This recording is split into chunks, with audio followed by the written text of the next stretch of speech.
I faced police calls due to a classmate's misunderstanding about my bruises. Now, she must change classes and face the consequences. I, 19, am in a nursing program. We do a lot of physical exams on each other to practice, which involves wearing shorts and tanks. It's important to mention that I am permanently blind in one eye. I'm constantly running into walls, doors, railings, plants, people, animals, everything. As you can guess, I'm covered in bruises 90% of the time, on my blind side. In the course one day we were talking about signs of abuse and the teacher said constant bruising. I raised my hand and added that it's important to talk to the patient if they're an adult, before calling the police, as it could be something else. She asked for an example, so I rolled up my sleeve and explained that the bruises were from door handles of the school, which were varying colors and heights. She nodded and agreed. She said that with children, we call the authorities the moment we suspect abuse. With adults, we first attempt to talk to them, and if their reason seems valid, we don't call. The lessons continued, and about a week later, the cops showed up at my door. They told me they had received a report that I was being physically abused and always covered in bruises. I explained my disability to them. They checked my home, talked to my family, and found no further signs of abuse. When I asked questions, they told me they got my address from the university because they take abuse seriously here. When they talked to the university about me, the university was very concerned and just wanted to help me. After the police left, I talked to some people at the university, including a psychologist, just so they could be sure I had no mental signs of abuse. Then life went on. Well, I was still coming in bruises every day, and one of my classmates came up to me. She told me our classmate Kay was telling people she was thinking about calling the police again because I'm still covered in bruises. I got my classmate's report written down, alongside a few others, and waited. Sure enough, police showed up again. Same song and dance, but this time I told the university that Kay was using the police to harass me and I wanted something done about it. The university decided the best course of action was to move her from my labs to the other ones so she couldn't see whether I was bruised or not. She's now told me I'm an asshole and that she was just trying to help me and I didn't need to mess up her whole university schedule. Relevant comments. Deleted user. She really didn't learn the lesson the class was taught, did she? A lesson she needs to understand if she's going to work in this job. If she'd done what the teacher taught, talked to the adult, then none of this would have happened. She brought this on herself. Comment 1. She was harassing you by carrying on calling the police. Once can definitely be out of concern, but after everything was checked out and you were safe, she decided to continue, so it's totally on her. OP, I was fine with the once, it's okay, people make mistakes, but after the second time I wanted to make sure it'd stop. Comment 2, I'm not blind in either eye and I'm also always bruised. My legs and sides always have a big purple knot somewhere. It's a daily occurrence. Multiple doctors have said it's not a medical issue. I just have terrible spatial awareness for where my body is. I run into door handles, my work desk, and counters. I get my clothes caught on stuff all the time. It's entirely my own lack of attention and clumsiness. Comment 3, Kay knew about your disability and literally learned in class about talking with the patient before reporting. Additionally, Kay could be a serious danger to her patients if she did this with a DV case. The abuser may escalate when confronted by police, which can create a dangerous and potentially deadly situation. Comment 4, Kay found out the consequences of 1.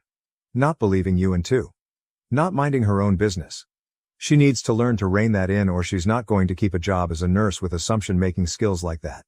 Comment 5, genuine question. How do you get bruised almost every day?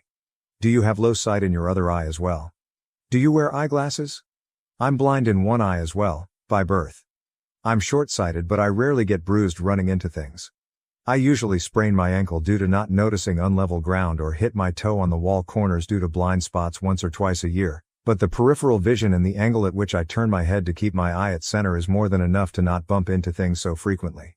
OP, I'm nearsighted in the other eye. Stuff on my left side is just impossible to see. Glasses get in the way of some of my peripheral vision. Keeping my head turned too long causes stiffness in my neck and I have to be able to turn my head fast and quick.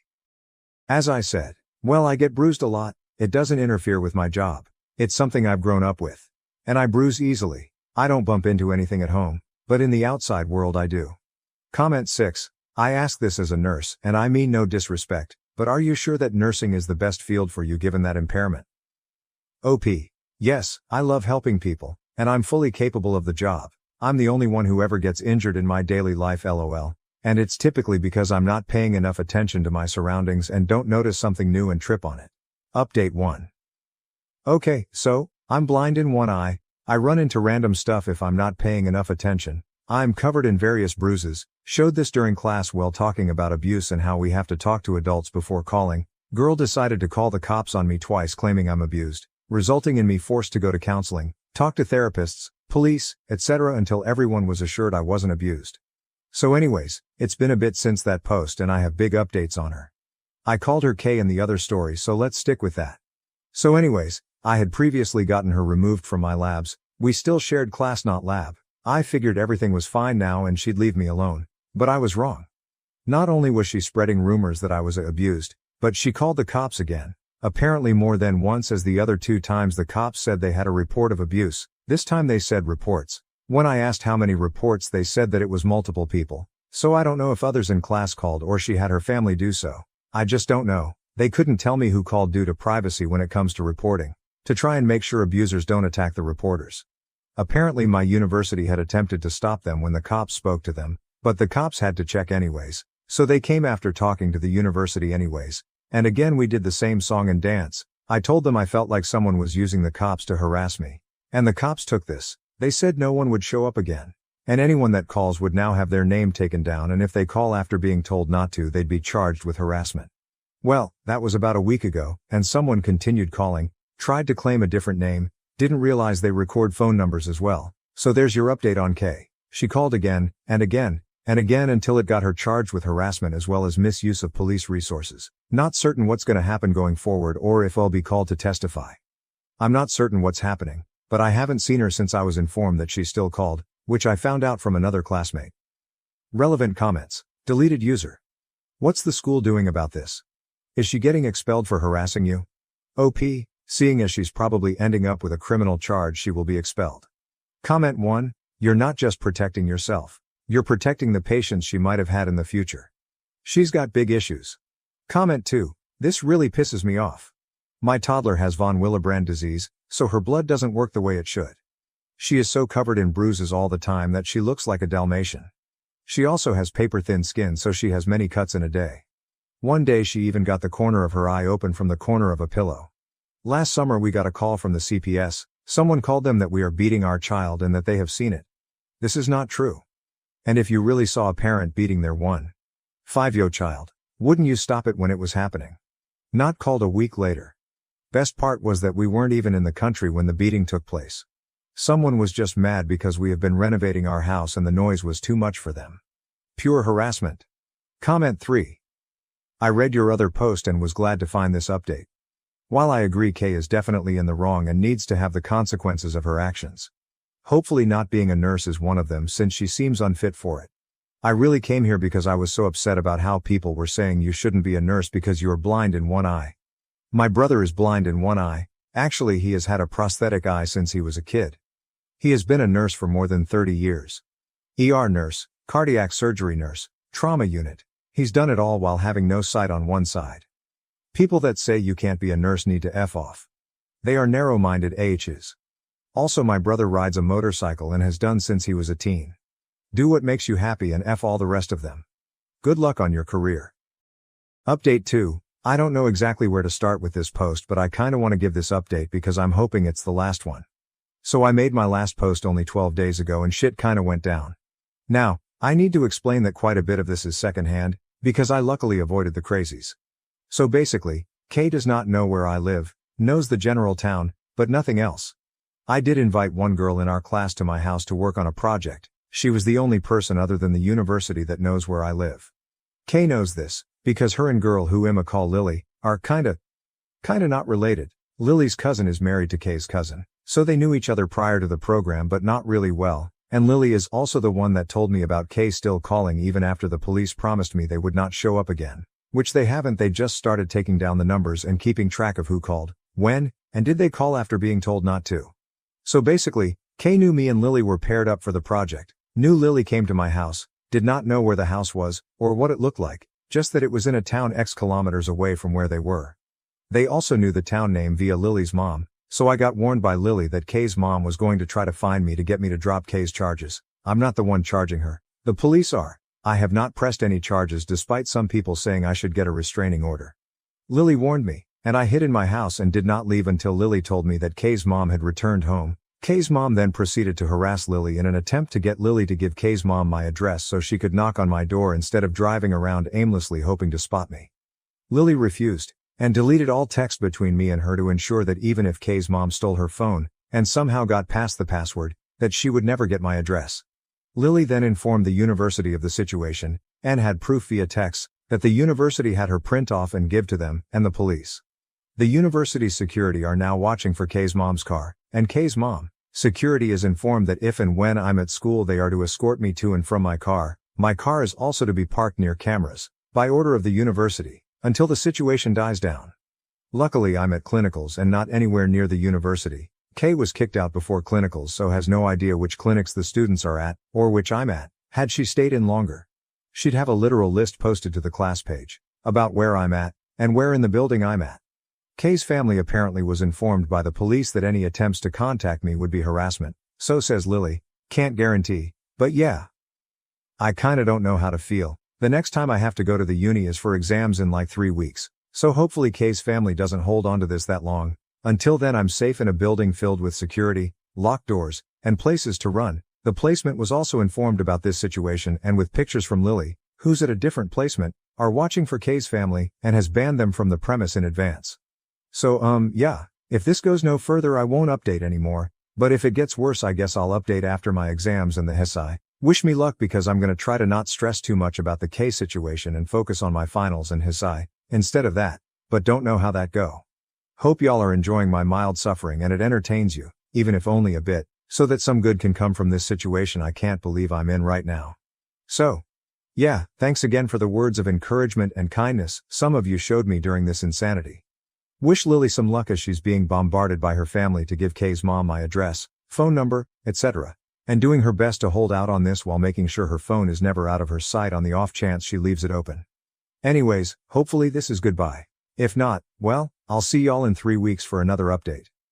Relevant comments. Comment 1, I don't understand why there is so much drama from Kay and her family. Like what the heck is happening that they feel the need to harass you? Have you presented a restraining order?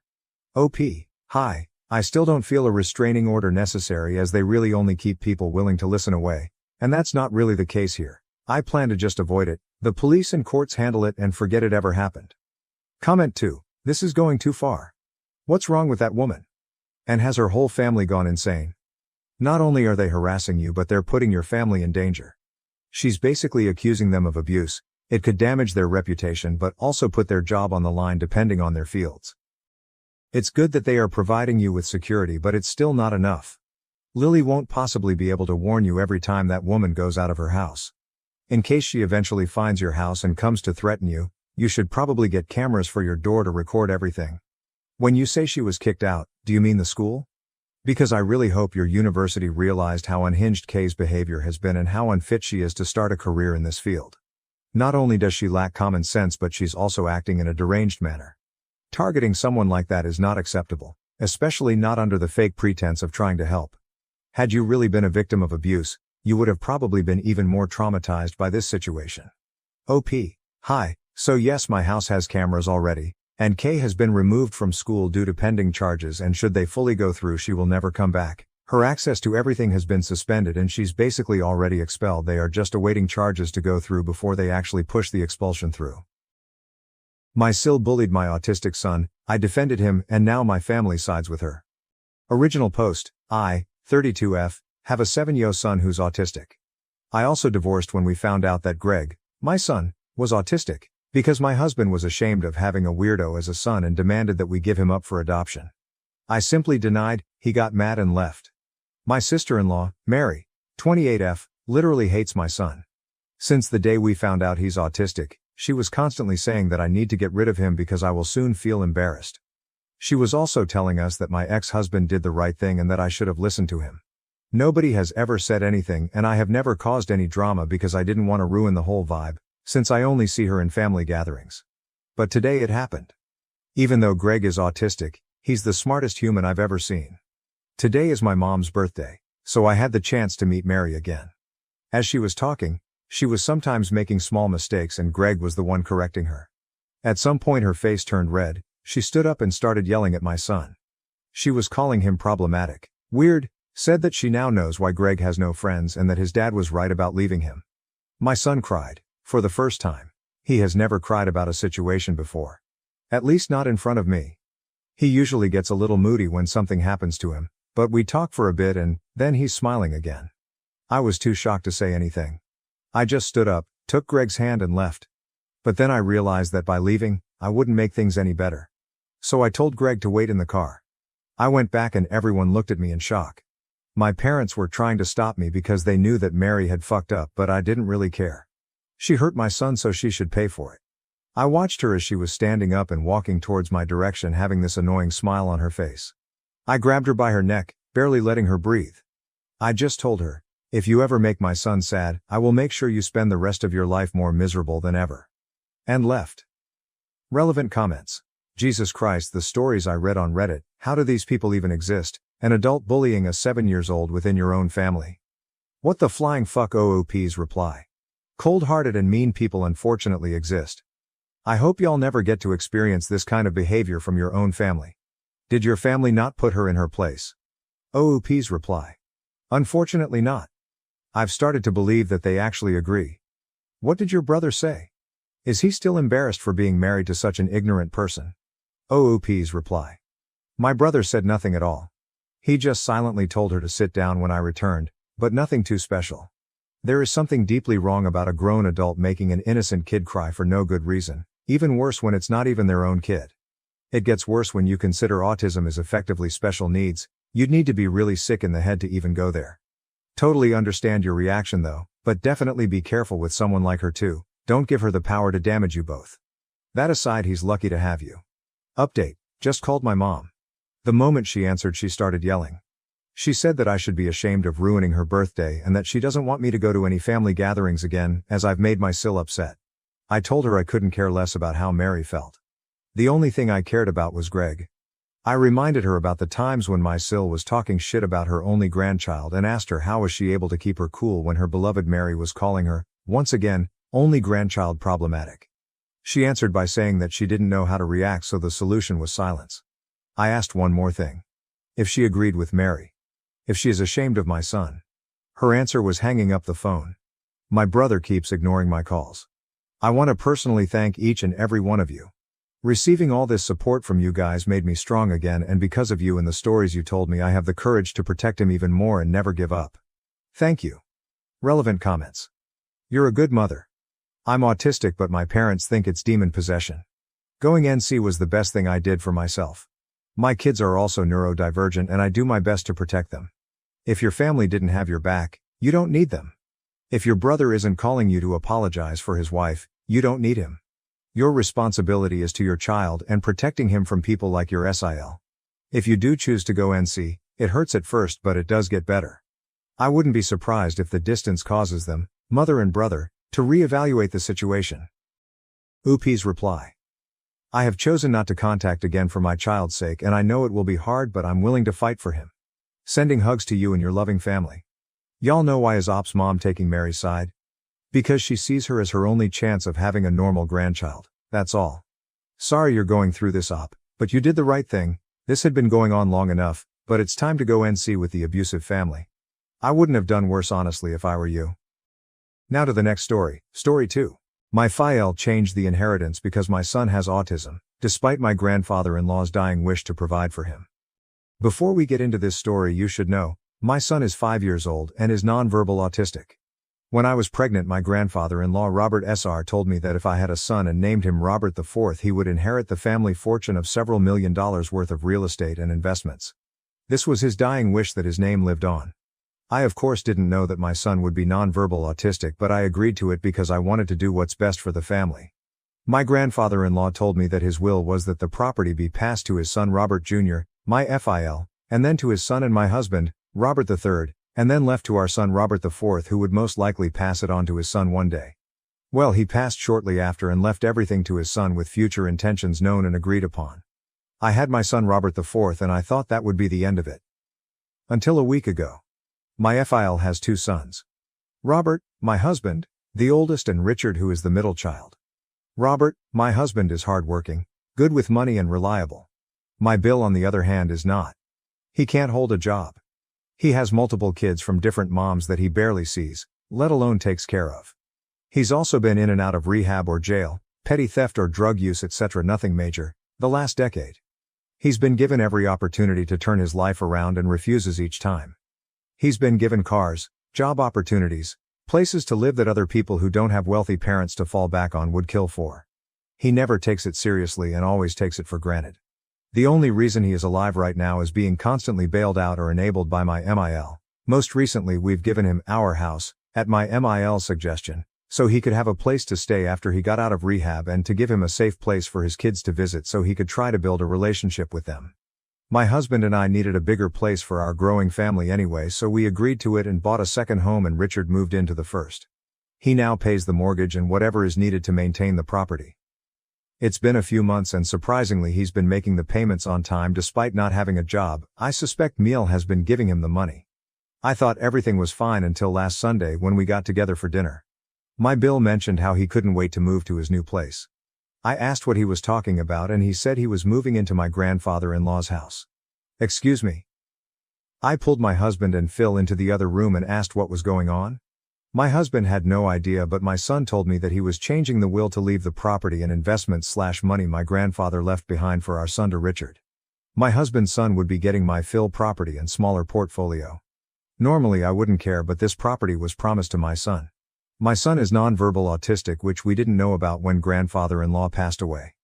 I'm not sure if he'll ever be able to live on his own or take care of himself after we're gone.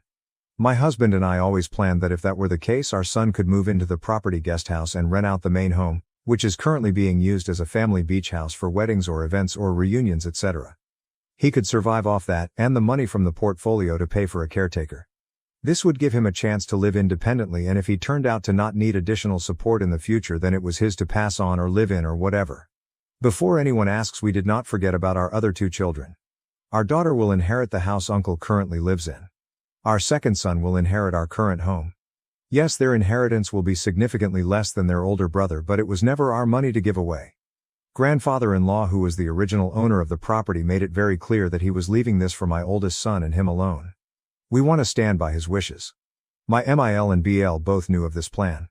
They told me they were supportive of my efforts to provide for our son's future and that I was a good mother for thinking so far ahead. I was deeply upset by this news and asked why he was changing his mind after promising to his father and to my husband that he would pass this on to his grandson and great-grandson. He said that he always intended to respect his father's wishes, but that our son Robert IV didn't live up to the namesake expectations that he's sure grandfather had for an heir. Yep. My son wasn't worthy because he was autistic. Since he knew that my husband would honor his word and leave it to our son, he thought it would be best if he cut my husband out altogether and leave it to his other son Richard. I asked him why he would leave it to someone as reckless as Richard when his youngest Rachel was more financially responsible. He said it was because only a son could be an heir. Apparently my MIL has also been pressing for months to give Richard the home, and that Richard told him that he deserved better than our charity. That since we had two homes, that we saved and paid for on our own, that it was only fair if he was given grandfather's property and money. I immediately excused myself, grabbed my kids and left the house. My husband and I talked, and while he's upset about what happened legally, Grandpa left the home to his dad and he isn't obligated to leave it to him in spite of his promise. He says that he's sure we'd find another way to provide for our son if he needs it. That, however, isn't good enough for me. We busted our butts and sacrificed so that we could give all of our children a home to live in someday. Now we're being put into a position where we have to choose which of our children get a home. Not to mention, if our son does need additional support and income, he's going to have to live with us and off of our income and will not have the chance to be independent. This is when I thought about the dirty little secret buried in the family skeleton closet. 2 years ago my husband and his two siblings were given those DNA tests for Christmas and found out that Richard was only their one-half brother. They confronted MIL, who admitted to having an affair, but she didn't know if Richard was FIL or her lover's child. When she got pregnant, she apparently ended the affair for good and hasn't strayed since. She begged her kids to not tell FIL because Richard needed his support. She said he would disown him and divorce her if he ever knew the truth. For the sake of keeping the peace, and since this wasn't my side of the family drama, I agreed to never speak about it again. But since we're breaking promises and going behind each other's backs, I just might print out his one-half brother status and mail it anonymously to Phil. This of course will implode the family, while I happily watch from the sidelines, as well as securing my son's place as the inheritor of the family fortune. After all, only a son can be an heir and Richard is not his son. A few days later added to the post in response to people commenting on the post and readability. Edit, I'd like to give some more context to those in the comments. I am not rich by any means at all. My parents grew up in poverty and worked their way up to lower middle class. I'm not educated beyond high school, and even then I was average at best. I'm neurodivergent like my son, but at a higher function level, and did not do well in subjects that did not interest me. My husband and I met on a high school track field, and it was love at first sight. His parents did not want us to be together. I was not the girl they picked out for him, and I didn't come from the right kind of family or come from the same religious background. My husband knew choosing me was going to make his life harder and he'd have less support, and he did it anyway. He lost his college fund, so he joined the military. I worked in a pizza shop while he was in training, and we got married right after, and I moved into his 2-bedroom apartment he shared with a guy from his work.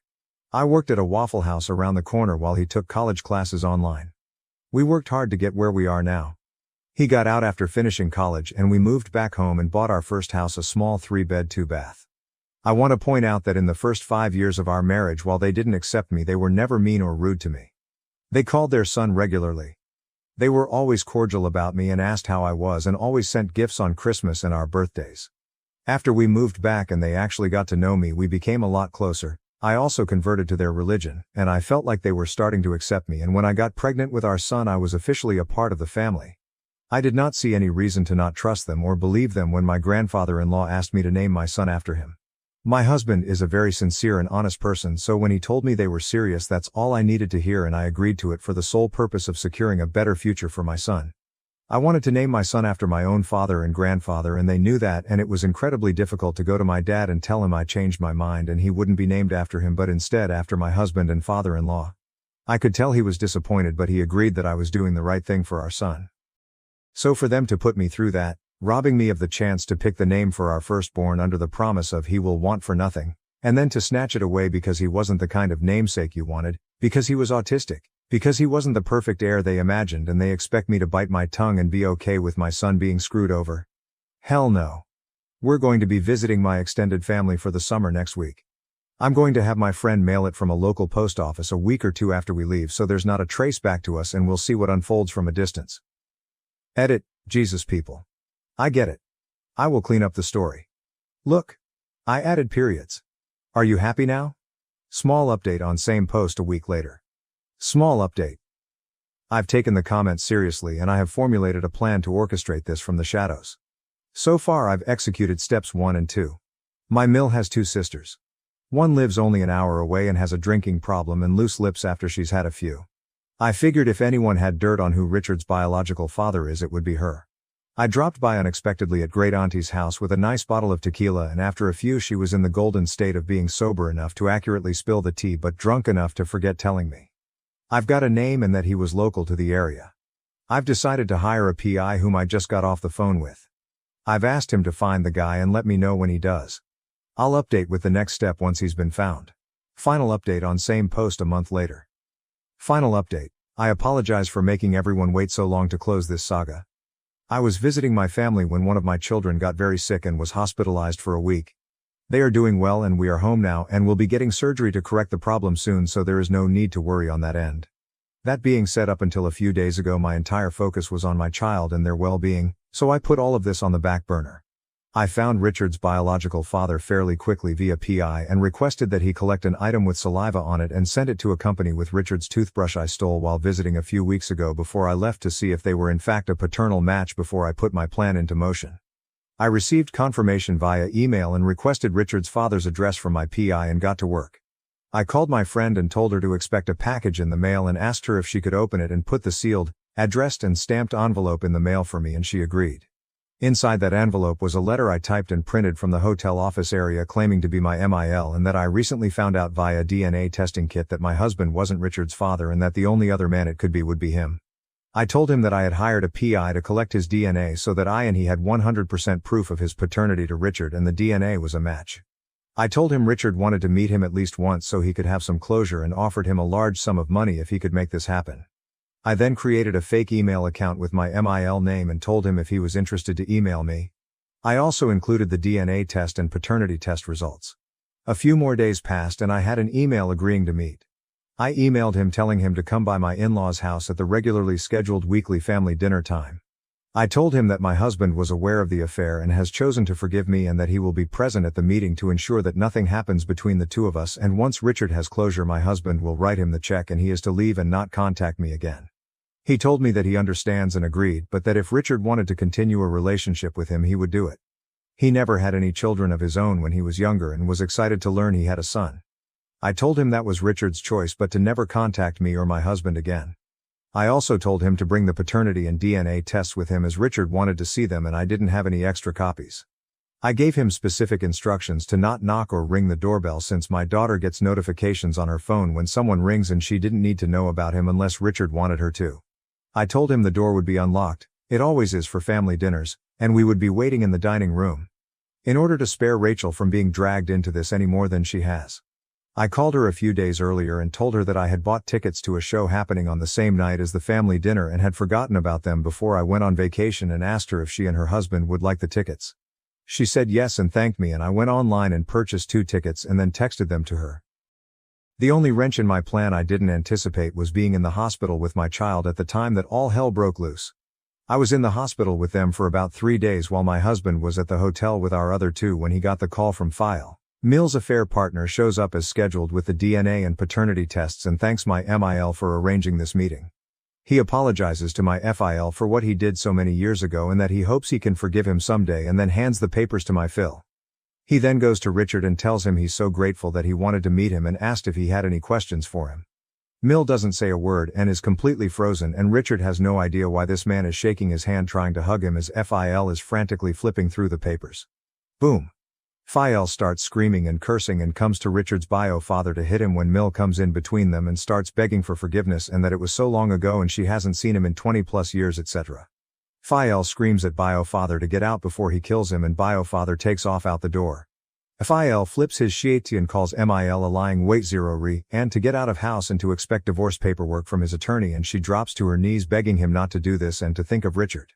Phil then turns to Richard and tells him that he's relieved that a lying stealing POS drug addict was never his son and tells him to get out and take his ex-wife with him. He then storms out of the dining room and starts packing all of Mil things and throwing them in the hall by the front door. Richard eventually takes his sobbing mother off the floor and leaves. After they're gone Phil called my husband and told him what happened followed by Richard. Richard says that Mill is with him at our house he's renting. He then demands that my husband abandon me and our sick child and fly home so that he can talk to his dad and fix things and that he doesn't want Mill living with him when he moves to his new house. My husband tells him no, that he will come home as scheduled and talk to Phil then and hang up. My husband then calls me and tells me what has happened and I ask him what he wants to do. He says he's okay and right now we're just going to focus on our family and we'll deal with this when we get home and we turn off our phones until then. We get home and I have a million missed calls from everyone. BL got drunk and showed up at Phil house later that night demanding he take her back and that she's his wife not his and it's his job to take care of her and that there isn't room for her at his new house. My Phil, as predicted, tells him that there is no new house now or ever that only his son will ever inherit that house and to get out. BL then punched Phil and Phil called the cops and had him arrested. Phil froze all of the bank accounts so Miel couldn't bail him out. Sil finds out about this the next morning when Mill calls her freaking out that Richard never came home the night before and Phil has blocked Mill's number so she can't call him.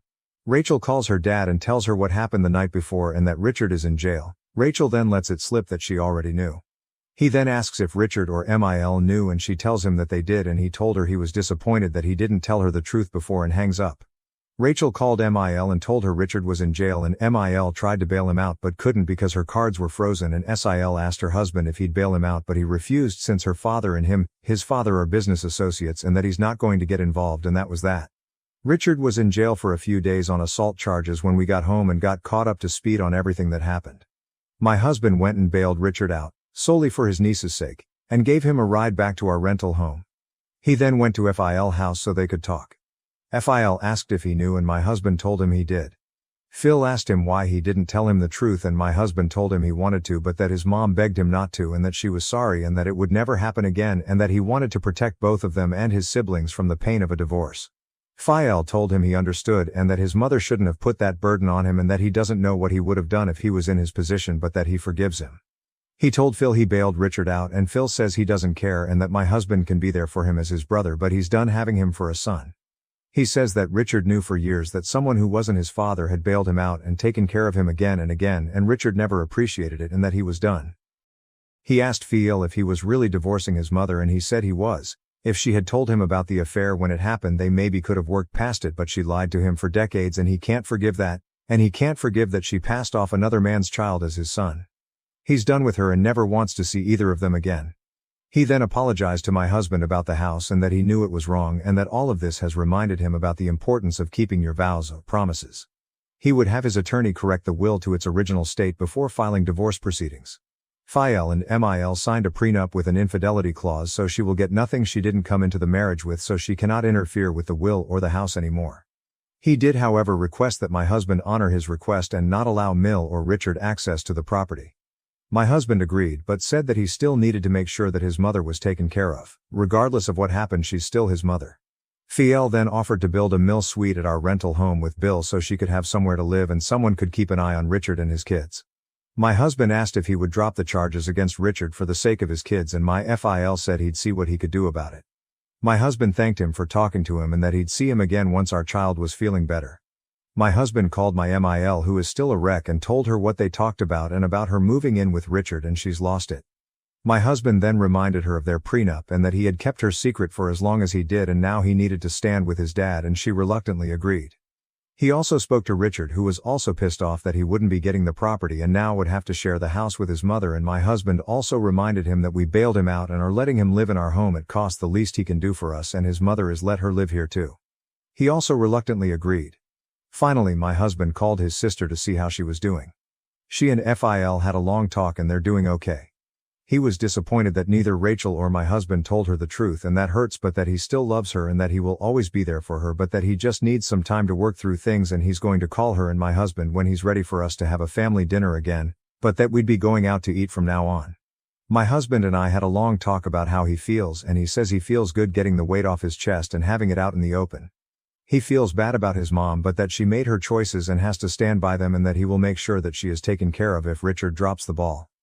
We aren't sure what that looks like yet, but we'll cross the bridge when we get to it.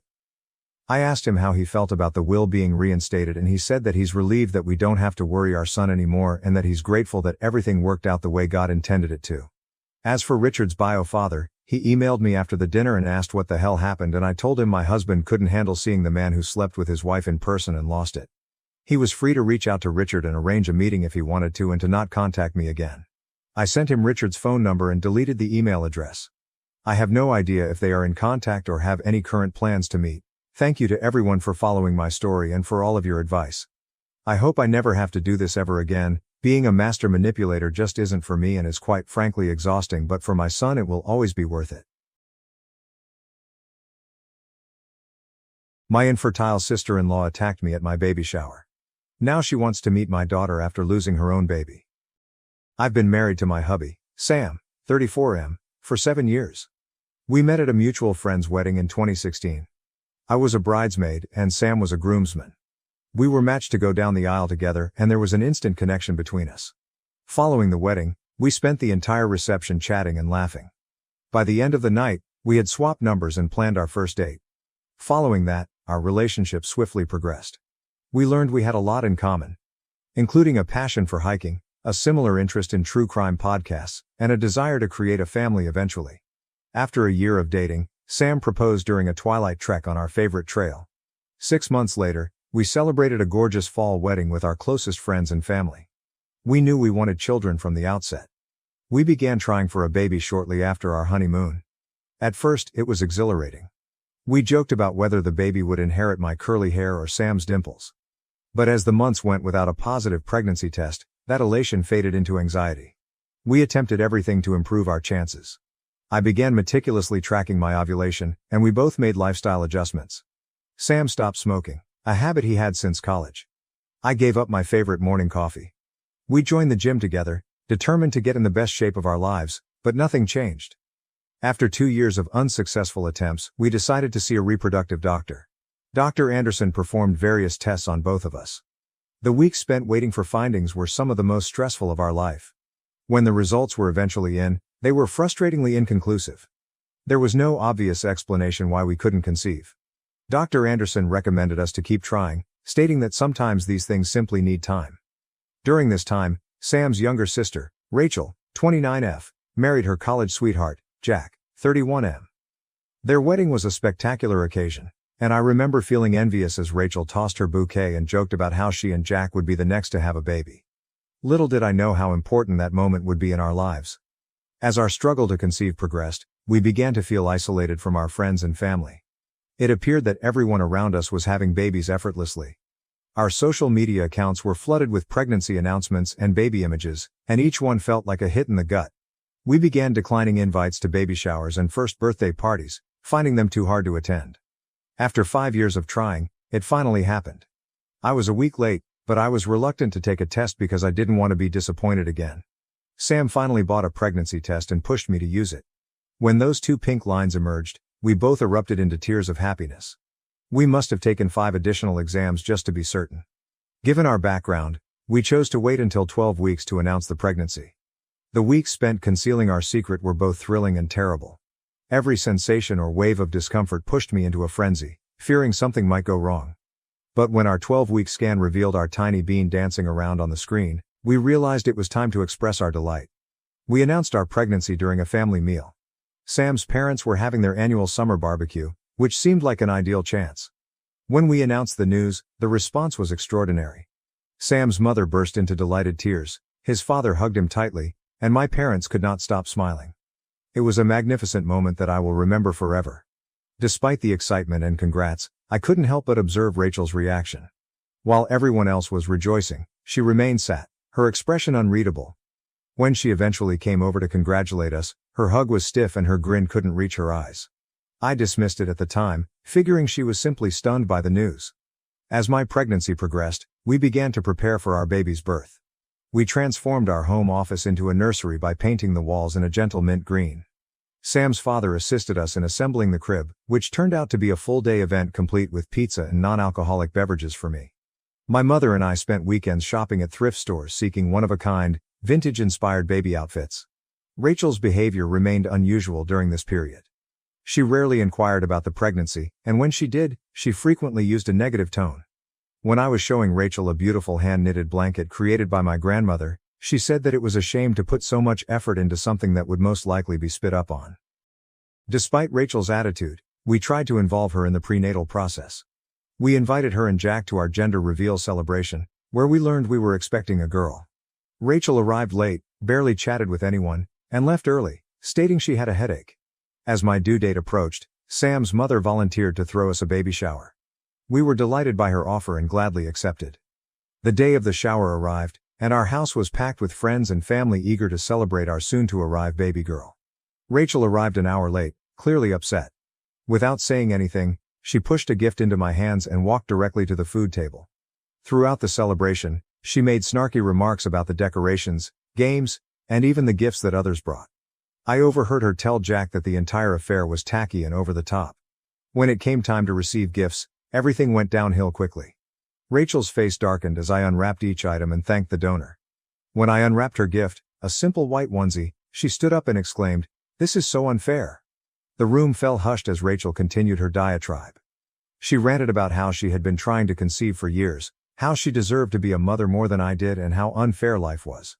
Then, to everyone's surprise, she grabbed the cake knife off the table and lunged at me. Fortunately, Sam's quick reflexes saved the day. He managed to grab Rachel's arm before she could get to me. During the ensuing turmoil, someone contacted the police. Rachel was arrested for attempted assault and the baby shower ended abruptly.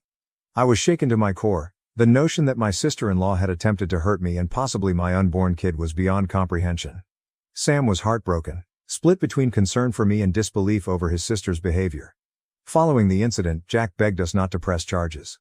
He explained that Rachel had been dealing with infertility and despair, and that she was not in her right mind. But Sam and I couldn't let it go. We chose to press charges because we felt Rachel ought to face the consequences of her actions. Rachel is currently in jail awaiting trial, and our family is torn apart. Some family members believe we are being overly harsh and should dismiss the charges for the sake of family harmony. Others agree with our conclusion, claiming Rachel's acts were reprehensible regardless of her mental state. I can't help feeling guilty. Did I push Rachel too hard by celebrating my pregnancy when I knew she was struggling? Should I have been more sympathetic to her emotions? But then I remember how she endangered not just me, but also my unborn kid, and I feel right in our decision to have my sister-in-law arrested during my baby shower. Update 1. It's been a month since the baby shower incident, and much has changed. First and foremost, I'd like to thank everyone for their help and advice. Our family has been going through a difficult time, and your words have provided some comfort. Rachel's trial was scheduled for next month, but there have been some unexpected changes. About 2 weeks ago, Jack asked Sam if we might meet to discuss the situation. After some deliberation, we decided to meet in a neutral location, a small coffee shop that Sam and I used to go to when we first started dating. When we arrived, not only did we find Jack, but also Rachel's parents. Rachel's mother, Linda, 58F, immediately began pleading with us to dismiss the accusations. She stated that Rachel had been diagnosed with severe depression and anxiety, and that she was now taking medication and receiving therapy. Linda maintained that Rachel didn't belong in jail and that she needed help rather than punishment. As Linda spoke, I couldn't help but recall the early days of Sam and Rachel's relationship, when Sam first introduced me to the family. Rachel had been friendly and hospitable. We even developed a friendship, going shopping together or having girls' nights with wine and rom-coms. It was difficult to accept that Rachel was the one who had come at me with a knife. Jack then revealed the bombshell: Rachel was pregnant. Apparently, they had been going through IVF, and their most recent try had been successful. Jack stated Rachel found out just days before our baby shower but was too overwhelmed to comprehend it properly. He hypothesized that her outburst was caused by a combination of hormones and mental health difficulties. I was stunned. Part of me sympathized with Rachel, understanding how overwhelming her feelings must have been, but another part of me couldn't get over the dread I felt when she approached me with that knife. I remembered the chilly look in her eyes, so unlike Rachel I thought I knew. Sam and I separated ourselves to talk about the problem quietly. We walked to a neighboring park, where we used to go for picnics in the beginning of our relationship. As we sat on a bench, the enormity of the decision before us felt overpowering. We were split. On the one hand, we knew Rachel was going through a difficult period and needed assistance. We reflected on our years of friendship with her, the holidays we had spent together, and the private jokes we shared. On the other hand, her actions had endangered me and our pregnant kid, and we believed she should face the consequences. Following a lengthy conversation, we agreed to speak with our lawyer about the potential of a plea bargain. We didn't want to drop the charges totally, but we were willing to work out a solution that would guarantee Rachel got the care she needed while simultaneously holding her accountable for her conduct. When we returned to the coffee shop and conveyed our opinions, Jack and Rachel's parents were relieved. They thanked us sincerely for our willingness to offer an alternative to jail time. Linda hugged me with tears in her eyes, and I was reminded of happier times with this family. As we exited the coffee shop, I had a range of feelings. I was still outraged about what had happened, but I also had a glimmer of faith that our family could recover from it. Sam gripped my hand as we headed to our car, and I knew whatever occurred, we'd deal with it together. The next day, we met with our lawyer to talk about our alternatives. She suggested that a plea deal could be a good solution, potentially leading to Rachel receiving mandated therapy, community service, and probation instead of jail time. We decided to proceed with this technique.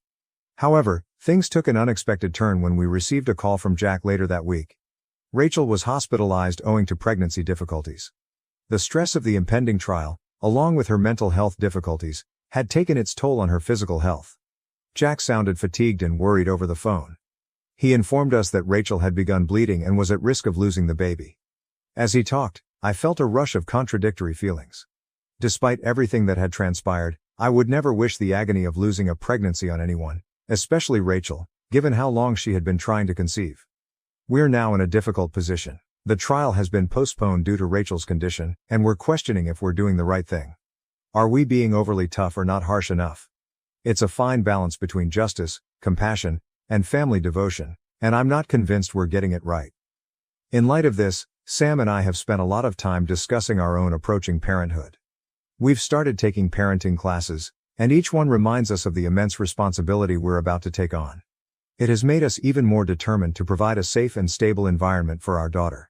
I will keep you updated as things go. Thank you all for your continued support during this difficult time. Update 2. It's been 3 months since my previous update, and Rachel's position has taken some unforeseen turns. I apologize for the lack of updates. Things have been stressful, to say the least. First, I should say that I gave birth to our lovely daughter, Lily, 6 weeks ago. Despite the stress of Rachel's ongoing condition, the birth was a success and Lily and I are both fine. Sam has been an incredible father, and we are gradually adjusting to life with the newborn. The night Lily was born was a tornado of emotion. My labor began abruptly 2 weeks early, and everything happened very rapidly. Sam was fantastic throughout the procedure, holding my hand and encouraging me every step of the way. When we finally heard Lily's first cry, it was the most beautiful thing I had ever heard. Holding her for the first time, I experienced a love I had never imagined imaginable. We were in a state of new parent euphoria for the first several days in the hospital, but reality hit us hard when we learned about Rachel. As I said in my previous report, Rachel was hospitalized owing to pregnancy difficulties. Unfortunately, despite her medical team's best efforts, Rachel lost the baby at 16 weeks. It was a heartbreaking blow for her and Jack, sending shockwaves throughout the family.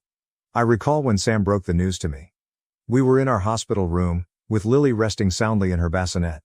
Sam's face paled as he recounted the information he had just received from his parents. My heart fell. Despite everything that had occurred between us, I would never wish such suffering on anyone. Rachel's mental health deteriorated significantly following this catastrophe. She was admitted to a mental health hospital for intensive therapy. Given the circumstances, our counsel told us that pursuing the charges at this time was unlikely to be in anyone's best interests. After much deliberation and soul-searching, Sam and I agreed to drop the charges. It was not an easy decision, and part of me is still conflicted about it. However, witnessing Rachel in such a vulnerable situation made us understand that what she requires right now is assistance and support, not legal punishment. We made it plain to Jack and Rachel's parents that our choice was subject to certain conditions. Rachel must continue her therapy and treatment, and she is not permitted to have any unsupervised contact with us or Lily until her therapist deems it acceptable. They gladly accepted these stipulations. The family has had a mixed reaction to our decision. Sam's parents are relieved and thankful, hoping that this is the first step toward reconciling our shattered family. When we told Linda about our decision, she gave us a grateful expression. She hugged both of us, tears running down her cheeks. My parents, on the other hand, are concerned that we are being overly indulgent, leaving ourselves open to potential problems with Rachel. My father, in particular, was upset. He reminded me of the fear and tension I had felt during my pregnancy as a result of Rachel's conduct. It took a long conversation to help him grasp our point of view. Sam and I are attempting to focus on our new life with Lily. We have strengthened our home security by installing cameras and a new alarm system. It may appear paranoid, but given what transpired, we believe it is vital for our peace of mind. Jack has kept us posted on Rachel's progress. She is still at the psychiatric facility, but she is allegedly making slow but steady improvements. He claimed that she has expressed tremendous regret for her conduct during the baby shower, but we have not heard from her personally. I'm still processing my emotions about everything that has transpired.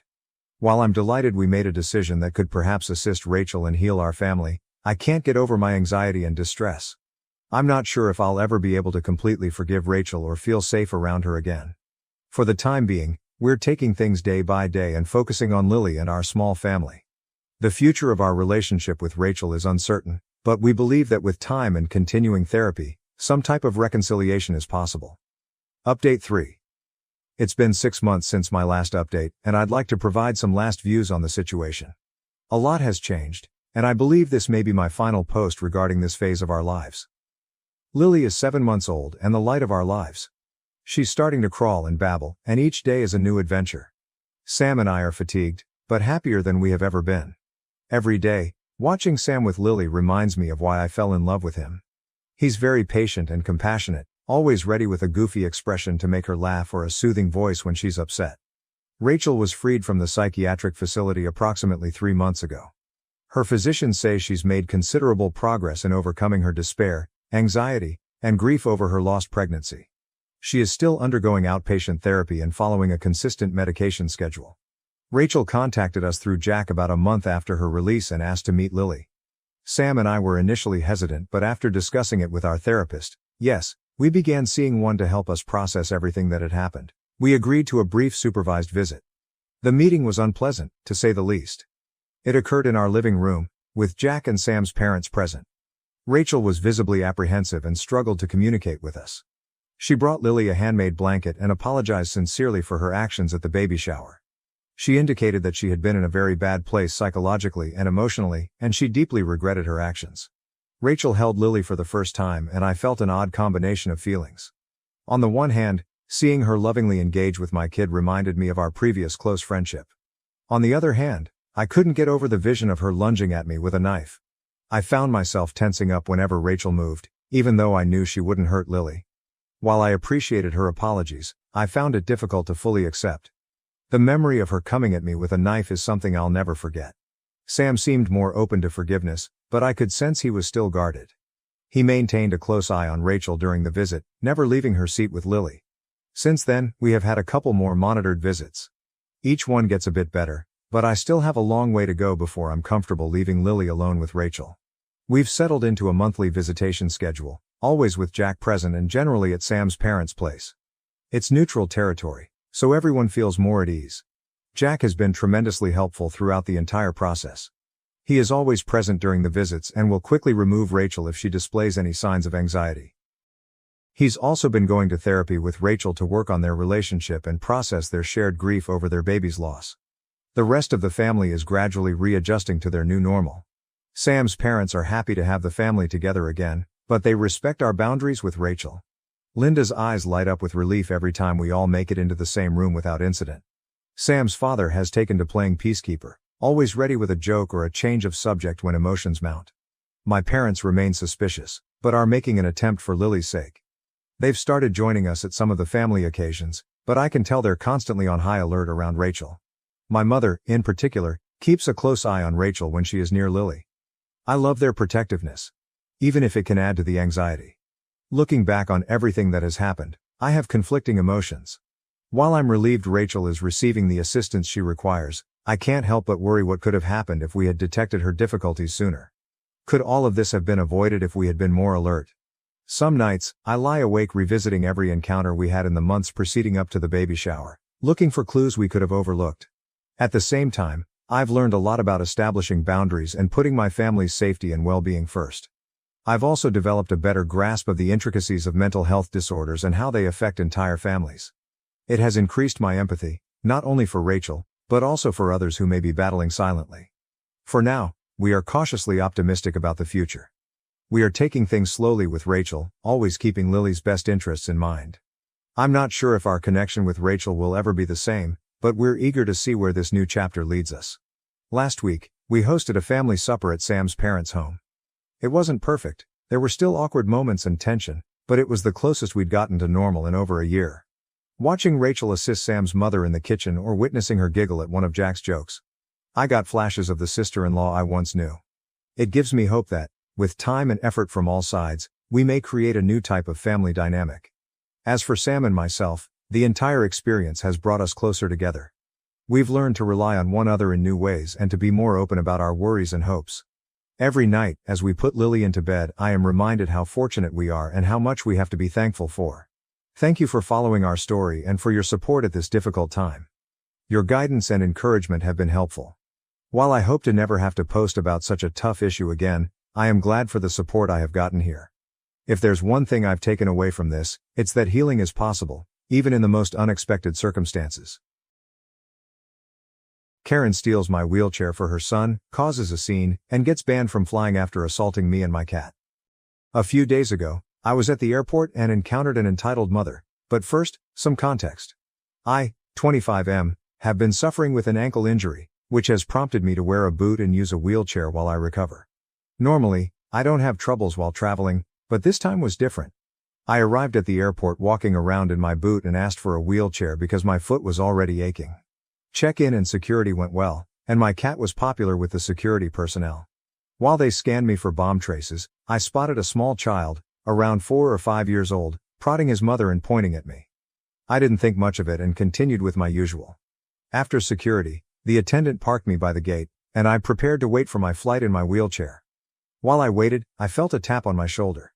The entitled mother, Karen, and her boy were interested in my pet. This is how the conversation went. Karen, excuse me, hi, my name is Karen. Me. Oh hi Karen, how's it going? Karen seemed surprised and responded, first and foremost, I'd appreciate it if you called me ma'am or Miss Karen. Learn some manners. Me, okay, did you need something? Karen sighed and asked, I need you to get up. I was perplexed. Is everything all right? Did I get on some of your stuff? I can relocate the chair if necessary. Karen's tone became annoyed. No, I do not need you to move the chair. I need you to get out of the chair. May I ask why?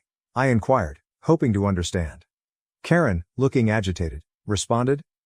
Aside from the fact that an adult is asking you for something and you should do it, my son is tired and needs a place to sit. At this moment I was stunned. I am 25 years old, recovering from an injury and sitting in a wheelchair for a purpose.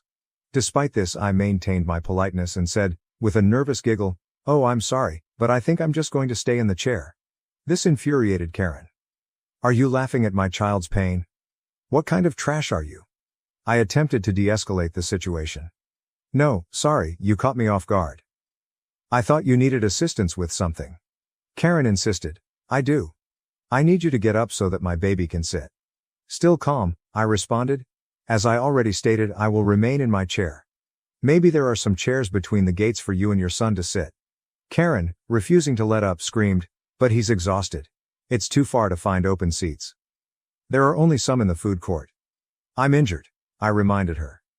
It would also be too far for me to walk to the food court only to walk back 15 minutes later.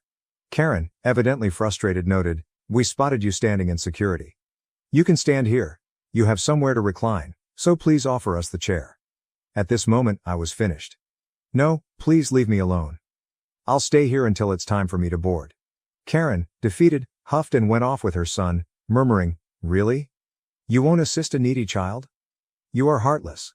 I ignored her and put my headphones back on, believing everything was over. But a few minutes later, I feel a tug on my boot, followed by intense pain rushing through my foot. "What the F?" I thought as I noticed the child was attempting to climb on top of me. He attempted to hop onto my lap, using my boot as a step stool. I pulled him away instinctively as I touched him for the second time. I am not a jungle gym. I removed my headphones and saw the child on the ground, wailing and throwing a complete tantrum. His entitled mother rushed in, shouting, "How could you attack my child?" A flight attendant noticed the disturbance and approached to examine the situation, but the entitled mother was already bawling. "She attacked my baby. I want her off this flight," she cried, squeezing her infant tightly. The child, through tears, stated, "Mommy, she wouldn't let me sit. You said she'd let me sit on her lap." The entitled mother began uttering incomprehensible remarks before turning back to face me. "Look what you did, please give us a seat." At this point I was still in my wheelchair, in a lot of pain, and becoming increasingly angry with her actions. The flight attendant finally intervened. "Ma'am, what exactly are you trying to do here?" The entitled mother, evidently angry, stated, "I only need this chair. Tell her she can go back on the plane if she gives me this chair." The flight attendant responded, "Ma'am, she has done nothing wrong. Please leave her alone. She's a wounded traveler, and this chair is for her."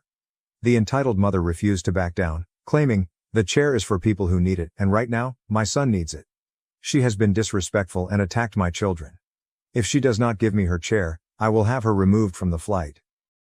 The flight attendant stayed cool, saying, "Ma'am, you're disturbing other passengers. That's not authorized. I will give you one chance to cool down, apologize to this young lady, and hope she does not want to press charges." "Charges for what?" the entitled mother scoffed. "Being a B********. How is she allowed to board the plane with that thing?" she sneered, alluding to my cat. "It's probably feral and will attack everyone during the flight." At this time I'd had enough. "I have asked you several times to leave me alone. My pet has a ticket and is authorized to stay here. He appears to be better schooled and mannered than your child, which is understandable considering how his mother acts. Get out of my face before I follow the flight attendant's advice and file charges." The flight attendant backed me up, stating, "Ma'am, she can have her cat. It is totally legal and follows airline regulations. Your actions, however, are not. This is your final warning, leave her alone." The entitled mother, now crimson in the face, grabbed up her child and backed away a few steps, glaring at me. I maintained a careful eye on them. Suddenly, the kid dashed toward me, going for my cat carrier. Not knowing what he was about to do, my instincts kicked in, and I stuck my leg out just in time. The child stumbled over my footwear, preventing him from reaching the carrier and giving me agony. I shouted in agony. The flight attendant had had enough. She called for security and came to check on me as I began to weep from pain. The entitled woman shouted at me again, this time while holding her son. "Why would you hurt my child, you witch? Why would you send your kid to attack me and my cat?" I replied. "This is the second time he's been hurt doing something stupid that you told him to do." "I would never," she snapped, but her kid intervened, But Mom, you did say to sit on the kitty's box and squish him as hard as I can. Shut up, the entitled mother told her son, but it was too late. Security arrived and the flight attendant directed them to remove a passenger. The entitled mother, still deluded, pointed at me and said, "Take her away. She hurt my child." The flight attendant and I exchanged astonished looks before she turned to the entitled mother and said, "Ma'am, you and your child will not be able to fly with us today. Security will accompany you out, and your belongings will be retrieved whenever feasible. Please gather your belongings and follow these gentlemen." The entitled mother, now appearing completely perplexed, questioned, "What do you mean?" "She's the one being rude, you need to kick her off the plane." "I've done nothing wrong, my son and I will board this plane. He needs to return for summer camp, and we can't afford to book a new airfare." The flight attendant stayed steadfast. "You will not be allowed on this flight, neither now nor ever. Please leave calmly with these men or they will drag you out." The entitled mother attempted to complain again, but eventually got her child and departed with security, cursing me and screaming about how Jesus has a special place for people like us. I was finally able to fly freely, albeit my ankle absorbed the brunt of the impacts, and I ended up spending more time in the booth than expected. The airline called to get my statement and offered me vouchers as compensation for my troubles. They also informed me that the customer had been forbidden from flying with their airline in the future. I believe they're just relieved I'm not filing charges. My fur baby and I are home, cuddling in bed, and I hope the woman has to spend a lot of money to get her child home on time. So tell me, am I the jerk? Wow, I'm not going to lie, I felt like this narrative had already ended 3 times, yet it just kept going. Did this woman send her youngster to harm a wheelchair user and their cat? If the poster is recounting the tale correctly, that's exactly what it sounds like. This mother has certainly ingrained some bad habits in her child, and I enjoy how the poster also calls her out on it. But, whether your child is weary or not, you do not bother a person in a wheelchair. Surely there were lots of other people sitting in regular chairs that she could have asked for a seat, or she could have simply let the child sit on the floor. They're kids, so they don't care. What really bothers me about this tale is that these people ended up physically harming the guy in the wheelchair. In many circumstances, such interactions just result in a negative recollection that you recall when you get home and bothers you for a few days. However, in this situation, it produced bodily agony and exacerbated the injury. Surely even a child understands that this is terrible. Of course, we determined that this was a hellspawn child. Now to the next story, story 2. My doctors told my husband and me that our baby has severe birth defects. I want to abort, but my husband does not. Original post, my doctors told my husband, 30M and I, 31F, that our baby has many birth defects. I want to abort, he does not. This was a planned baby and I'm absolutely devastated. Me and my husband met in college and have been married for 6 years now. We have one son who is now 4 years old. I know some people are gonna wonder, but yes, we did discuss our moral political views before even getting engaged and we're both pro-choice. When we were 21 and 20 we made a stupid mistake that ended in a pregnancy. We were both flat broke and not at all ready for kids. I decided to terminate and he fully agreed with and supported me. He loves our son so much and is an amazing father. He confided in me that he loved the idea of having a daughter as well. Luckily we're in a good financial place so I agreed and we started trying for a second baby. We conceived fairly quickly and were overjoyed. We also soon discovered that we're having a girl. My husband was so excited. As soon as he was told, he went all out and started to plan her nursery. He asked our son to help him pick which shade of pink he wanted, which crib to get, what the theme should be, etc. It was all so adorable. I don't want to reveal any personal medical history, so forgive me for being vague with the descriptions. At our last doctor's visit a few days ago we were given the news that our daughter has severe birth defects. They think that she could possibly survive the birth, but any life that she gets to experience will be painful for her. There have been medical cases of babies with the same conditions to survive from early childhood to even the teenage years. These poor children suffer with so much pain and are uncomfortable their entire lives. They are very low functioning and need around-the-clock care as well as several uncomfortable surgeries to try and give them a better quality of life. We were both heartbroken and cried for hours together in the car. Then we drove home in silence. Neither of us said anything until my husband began to quietly mumble his thoughts. He was going on and on about how we needed to schedule another doctor's appointment so we know what medical equipment we'd need to buy for her, and we should renovate the nursery again so we could care for her more easily. He said that he'd definitely have to talk to his boss so he can take a longer paternity leave. He wants to be by her side in the NICU until we can take her home. He talked about how we'd have to ask his mom to babysit our son more often while she's a newborn. He even said that maybe we could sell one of our cars, move to a smaller house, and take our son out of private school so we'd have more money to pay for our daughter's care. I was silent until he asked me what I thought. I was blunt and said that I think we should terminate the pregnancy. Now I feel bad for saying it that way, but I was still frazzled from the news. This made him very upset. He began to cry and ask why I don't want our daughter, even with disabilities. I mentioned our previous abortion. He said it was different because it was unplanned and we had no way to take care of the child. Now, we're in a pretty good place financially, so theoretically we could shoulder the cost of our daughter. I have a bit of personal history with this type of situation. My best friend in high school was at my house all the time because her parents were way too busy with her severely autistic older brother. They did love her, but she was pushed to the side her entire childhood. I told him this story. He said that we'd do better by our son and daughter. My best friend's parents were stupid for having a second kid after they already had a disabled one. He then seemed hopeful for a minute and asked if I was just afraid. He promised that he'd be by my side the whole time and we could do this together. I told him it's not about fear. Our daughter will be in pain constantly if she's born alive. It would be a short and painful life for her. I love this baby so much already, I don't want her to suffer like that. He began to yell that even if she doesn't live long we could still pour our hearts and souls into making her life as fulfilling as possible. I didn't respond and he stormed inside. It's been a couple days now and he won't even look me in the eyes. He sits in the new nursery for hours. Our son is very confused.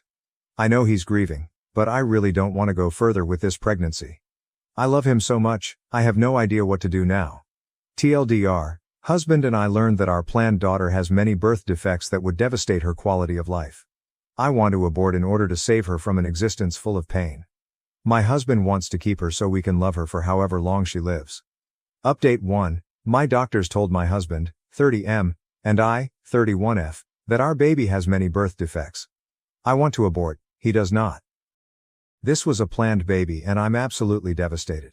Me and my husband met in college and have been married for 6 years now. We have one son who is now 4 years old. I know some people are gonna wonder, but yes, we did discuss our moral political views before even getting engaged and we're both pro-choice. When we were 21 and 20 we made a stupid mistake that ended in a pregnancy. We were both flat broke and not at all ready for kids. I decided to terminate and he fully agreed with and supported me. He loves our son so much and is an amazing father. He confided in me that he loved the idea of having a daughter as well. Luckily we're in a good financial place so I agreed and we started trying for a second baby. We conceived fairly quickly and were overjoyed. We also soon discovered that we're having a girl. My husband was so excited. As soon as he was told he went all out and started to plan her nursery. He asked our son to help him pick which shade of pink he wanted, which crib to get, what the theme should be, etc. It was all so adorable. I don't want to reveal any personal medical history, so forgive me for being vague with the descriptions. At our last doctor's visit a few days ago we were given the news that our daughter has severe birth defects. They think that she could possibly survive the birth, but any life that she gets to experience will be painful for her. There have been medical cases of babies with the same conditions to survive from early childhood to even the teenage years. These poor children suffer with so much pain and are uncomfortable their entire lives. They are very low functioning and need around-the-clock care, as well as several uncomfortable surgeries to try and give them a better quality of life. We were both heartbroken and cried for hours together in the car. Then we drove home in silence. Neither of us said anything until my husband began to quietly mumble his thoughts. He was going on and on about how we needed to schedule another doctor's appointment so we know what medical equipment we'd need to buy for her, and we should renovate the nursery again so we could care for her more easily. He said that he'd definitely have to talk to his boss so he can take a longer paternity leave. He wants to be by her side in the NICU until we can take her home. He talked about how we'd have to ask his mom to babysit our son more often while she's a newborn. He even said that maybe we could sell one of our cars, move to a smaller house, and take our son out of private school so we'd have more money to pay for our daughter's care. I was silent until he asked me what I thought. I was blunt and said that I think we should terminate the pregnancy. Now I feel bad for saying it that way, but I was still frazzled from the news. This made him very upset. He began to cry and ask why I don't want our daughter, even with disabilities. I mentioned our previous abortion. He said it was different because it was unplanned and we had no way to take care of the child. Now, we're in a pretty good place financially, so theoretically we could shoulder the cost of our daughter. I have a bit of personal history with this type of situation. My best friend in high school was at my house all the time because her parents were way too busy with her severely autistic older brother. They did love her, but she was pushed to the side her entire childhood. I told him this story. He said that we'd do better by our son and daughter. My best friend's parents were stupid for having a second kid after they already had a disabled one. He then seemed hopeful for a minute and asked if I was just afraid. He promised that he'd be by my side the whole time and we could do this together. I told him it's not about fear. Our daughter will be in pain constantly if she's born alive. It would be a short and painful life for her. I love this baby so much already, I don't want her to suffer like that. He began to yell that even if she doesn't live long we could still pour our hearts and souls into making her life as fulfilling as possible. I didn't respond and he stormed inside. It's been a couple days now and he won't even look me in the eyes. He sits in the new nursery for hours. Our son is very confused. I know he's grieving, but I really don't want to go further with this pregnancy. I love him so much, I have no idea what to do now. TLDR, husband and I learned that our planned daughter has many birth defects that would devastate her quality of life. I want to abort in order to save her from an existence full of pain. My husband wants to keep her so we can love her for however long she lives. Relevant comments. My daughter has a 20-year-old autistic bipolar daughter, my granddaughter. There are 3 daughters in total, one older and one younger. The autistic child cannot self-entertain and will always have the mentality of a 6-year-old child. My daughter's marriage fell apart and the ex-husband wasn't around to take any responsibility. Plus my daughter was rarely reimbursed for medical and dental out-of-pocket expenses. The oldest daughter, the glass child, was parentified so her mother could work nights. She now has gone no contact with her mother and blocked her everywhere due to her childhood losses. The younger child has lived in the shadow of the autistic sister and has many issues going on. My daughter can't leave the 2 of them at home because the older sister becomes violent. When toddlers, the youngest had to have her hair cut short because her autistic sister would pull her long hair out by the roots and rip her scalp all bloodied. It was awful. My daughter is movie star beautiful, but men who have professed their love for her and had wanted to marry her, but not the disabled daughter. My autistic granddaughter cannot self-entertain and is a Velcro person so is always there. It's been a family tragedy. My daughter is a prisoner in her own home. My ex-husband would not help. I work full-time and had gone to school at night so I was pretty much depleted. Plus, my autistic granddaughter is hard to keep. I love my granddaughter, but I would not wish her life or my daughter's life on my worst enemy. It hurts me to say this, but it would be a mercy to not bring this severely disabled child into the world. What a cruel thing to bring this unborn child into the world. The husband is out of his mind with grief and cannot see the whole picture. The wife needs to make up her own mind, even with the sad choice to divorce if it comes to it.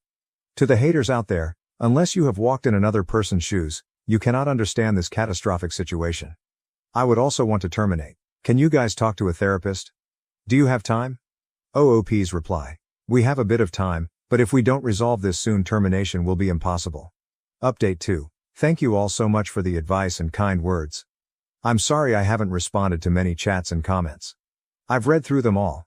The empathy and compassion shown is truly touching. After I made my original post, my husband and I rushed to get a second opinion. Nothing changed and it was still our original diagnosis. Once I learned that, I scheduled the termination for as soon as physically possible. I didn't tell my husband at first. He kept on raving about how we could give her as much love in her life as we can.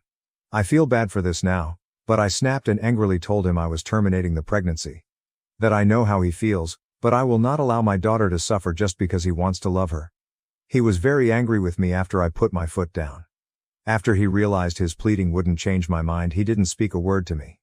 It was like he refused to even acknowledge my existence. I was terrified that he'd go and leave me all alone with the scraps of our family. I tried to explain it to my son, but I think he still doesn't understand. Then, the night before the procedure, he stepped into my room and apologized to everyone and promised to be more supportive of me from now on. I was so happy and relieved I started to sob and he held me all night. My original plan was that my mom would drive me to the hospital, then once it's done a close friend would take me home. Since it was only the night before, he said he couldn't miss a full day of work, but really wanted to drive me home. I agreed to let him and then the procedure was done in the morning. My son is having a long sleepover with my best friend's family. I don't want him to see me like this. The next morning the termination was done. It went fine with only minor physical pain, but the emotional toll was crushing. After I was done, he didn't show up to get me.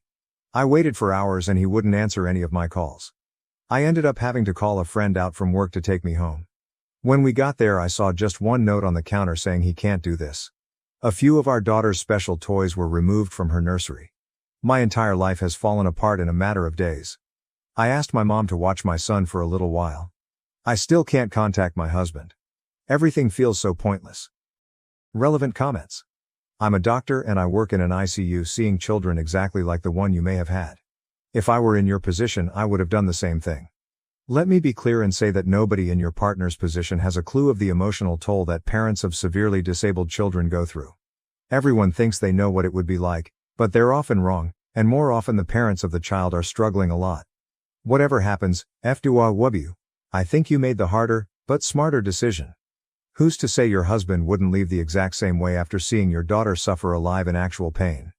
Leaves you a note on the table one night, I can't do this, and leaves you to care for her yourself. Considered as ongoing, for obvious reasons. Poor OP. Hoping this life crisis ends soon for her.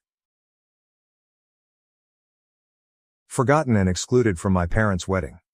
After 25 years together, I exposed their neglect on social media and revealed the truth. I, 17F, was just forgotten on my parents' wedding day. My parents have been together for approximately 25 years but never married. That's why when my father, 50M, proposed to my mother, 49F, on their anniversary, which they had always celebrated on the day my mother discovered she was pregnant with my eldest sister, despite the fact that they had previously been together, everyone, including me, was overjoyed and celebrated the occasion. This happened way back in February. They moved right into wedding preparations, deciding early on that they would hold a modest affair in Hawaii, with only their closest family and friends for an intimate ceremony. Almost immediately, my mother asked my sister, 25F, to be her maid of honor, and my father asked my brother, 22M, to be his groomsman. I was not surprised nor angered by this. My sister had always been a mommy's girl, and they both enjoyed spending time together shopping and socializing, so they had a strong bond. The same goes for my father and brother. They were often playing football together and messing about with cars. My father even coached my brother's team in middle school. That usually left me as the odd one out. I attempted to participate in my family's interests and groups, but was consistently turned down. Maybe they sensed that my interest in their activities wasn't genuine, or maybe they just didn't mind. Regardless, I was used to being the last and least important member of my family. Mom had a sister, and Dad had a brother. My parents had each other, and my two siblings were closer than they had ever been to me, leaving me feeling lonely and alienated in my own house. During the wedding preparations, it was suggested that I be the flower girl, but my sister thought that role would be more suited to her daughter, 3F, so that proposal was swiftly dropped. Later, my maternal grandmother offered that I read a poem or give a little statement during the ceremony, but both of my parents declined because they wanted the wedding to be low-key and didn't believe a cheesy and sappy speech would match their vision. Those were their exact words. I was still fine with it all, even though it hurt to know that I would be the only family member not in the wedding party or given any role at all on the big day. As the wedding date approached, my parents and siblings were increasingly involved in the arrangements. I observed my mother did not invite me to dress shopping, and whenever they discussed the site or the occasion, I was excluded. So I decided to keep quiet and see if they would understand I wasn't involved in any way, waiting for them to ask me something about the wedding. But that never occurred. The wedding was scheduled 3 weeks ago, toward the end of August. My mother casually asked me the day before their departure whether I had my luggage ready because we couldn't be late at the airport. I honestly informed her that I had not prepared anything. She looked perplexed for a second before snapping at me for not being prepared. I immediately asked her if I had a ticket, and her face turned pale. Yes, they hadn't even purchased my ticket, and I'm not sure if I had a room or any other amenities once there. Even though I was the only member in my family without a steady income, I work as a part-time babysitter. My parents had purchased first-class tickets for my siblings and a couple of other friends who were attending the wedding, but they had overlooked me. My mother urged me not to make a big deal about it and that they could simply find me a low-cost, last-minute ticket from a budget airline. I just said, then what do I even have to wear to the ceremony? She went shopping with Sis months ago for her and all of the other female guests' outfits, but I was not included. That's when my father walked in and ordered me to suck it up, claiming I'd never been a girly girl, so I could wear whatever. I was upset because, even though I'm not the most feminine girl on the earth, I would have liked to be a part of my parents' wedding. It wasn't just the outfit, it was the fact that I had been excluded from almost everything for months. We all got into a fight, with them calling me entitled and accusing me of making myself little on purpose so they would forget about me, as if that was a sufficient reason to ignore their child. They ended up warning me that if I kept this attitude, I might as well skip the entire event. I replied with a defiant fine, and went into my room. The next morning, they all departed for Hawaii without me. The ceremony was tiny, but they all shared numerous photos on Instagram and Facebook about how amazing and magical the entire week was. People noticed that I wasn't in any of the images and began asking my parents why. They responded that, unfortunately, I got COVID before the trip and had to stay home. I made a throwaway because I didn't want to give out my personal information, which is freely accessible on my real account. Unfortunately, this is not a fake. You are the first to bring up the affair theory in my mind, and I'm not sure what to make of it. I hope this is not true. Commenter: the wedding party and other guests received first-class tickets, but their youngest child did not. How is this possible? Then they don't rectify it by buying you a first-class ticket but rather an economy ticket because it's cheaper. Did you even have accommodations? No dress either, just wear whatever? Now it is your fault that they are careless. Hell no, these parents stink. I believe when she started a cheaper airline, she meant it was more likely that I would arrive on time, as their aircraft was allegedly fully booked. Again, I'm not sure about the accommodations, they made no mention of them. I just know that they all stayed at the same hotel where the ceremony took place. Commenter: instead of fighting for minimum attention from her parents and siblings, she should focus her energies on seeking other sources of fulfillment. I really don't have the strength to do anything these days. I'm starting college later this year and the plan was to live at home because it's not far away, but now I just want to leave. I'm not sure how though. I don't have enough savings or a job right now, and the thought of going out and getting one feels overwhelming. I don't want to drop out, but I want to go somewhere else. I wrote this yesterday because I needed to rant, but I didn't want to start an additional controversy, so it's anonymous. Commenter: if she is PLA, in college, she should proceed with the emancipation process. Emancipation will save her a fortune on her schooling, and I guarantee you that her horrible parents did not plan to benefit her in any way. Before all of this, I planned to attend college in my hometown. It's a terrific college downtown, and I was overjoyed to be accepted. A couple of my high school buddies are also going there and will live at home. I was saving to buy a car for simpler transportation, and they were going to pay for my tuition and other expenses, but now I simply want to leave this house. Commenter: stay strong. Do not let them get under your skin. Even if you have to find roommates or move in with a friend, depart as soon as you feel secure with your money. There are Facebook groups and other resources for finding roommates, particularly in college locations. I know that's what I should do. I have a buddy who is moving into a studio apartment near our campus, but I don't have a job right now and don't want to be a burden to her. She and I are close, so I am sure she would invite me to move in with her, but I don't want to be a burden. Also, I don't have a job right now, so I can't pay rent, which is something else I need to work out. Update 1, thank you very much. A few days earlier, I couldn't get out of bed, and my family's comments had convinced me that I was to blame for all that had happened. But after seeing the answers to my article and all of your support, I felt reassured with my acts and thoughts for my family. I'm still dealing with feelings of guilt and melancholy, but anytime I start to spiral, I remember how much this community of strangers has supported me and I try to calm myself down with your comments. Thanks to your opinion and suggestions, I finally decided to call my grandmother and tell her the whole thing. Before I continue, I should clarify that my grandmother, 77F, did not attend the wedding. I stated it in the comments, but I feel compelled to include it here as well. She lives a few states away and has mobility concerns, so she no longer travels. We went to see her around Easter, and she suggested that I read a poem during the wedding, but that was the last time I saw her in person before all of this. She has always been very affectionate to me and has previously chastised my parents for their favoritism, but she is unable to play a more active role in my upbringing because she lives so far away. I'm constantly apprehensive about troubling her because of her age and health. She had a mild stroke a few years ago and is now back to normal, but I'm still concerned. Anyway, I contacted her and explained everything about the wedding, even how my parents didn't even purchase me a ticket to accompany them. She came to the same conclusion as the majority of the commenters.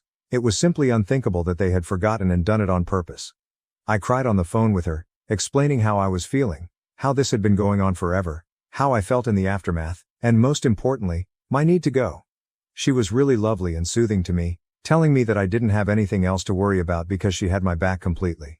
She told me to take it easy but make plans for the future, and she promised to help me.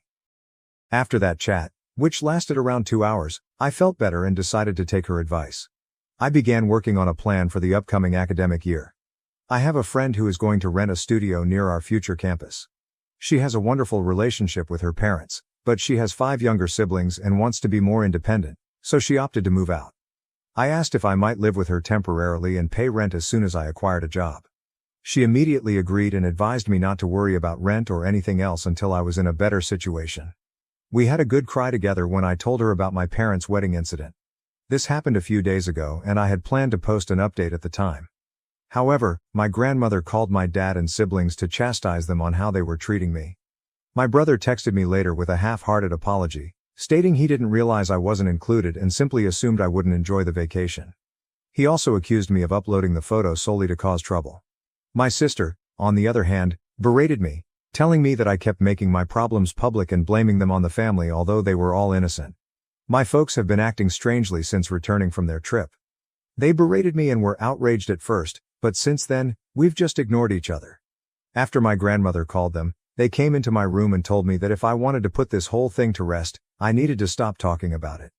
They say it would have all been over if I'd only kept my mouth shut. I requested them to leave my room and contacted my grandmother again to explain what had transpired. She then told me that she and my uncle, my mother's older brother, had bought plane tickets to see me. I was honestly concerned about this because my grandmother's health isn't great, and this level of work is too much for her. I understand how difficult it is for her to get on a plane, so I attempted to discourage her from coming and assured her that everything would be fine.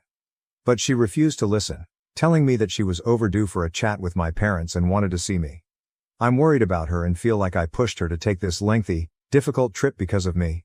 I want nothing more than to hug her right now, yet I'm concerned about her. At the very least, my uncle will accompany her, but I hope she does not overwork herself or that nothing bad happens to her, because that would shatter me. They arrive tomorrow and haven't notified my parents about their vacation. My grandmother begged me to keep it a secret until she arrived. I'm hoping she'll be able to persuade my parents of the error in their ways, or at the very least, assist me in breaking the news to them that I'll be moving out shortly and intend to maintain no contact. I'm concerned about her having to do so much for me and troubling her, but I also admire and love her for everything she does.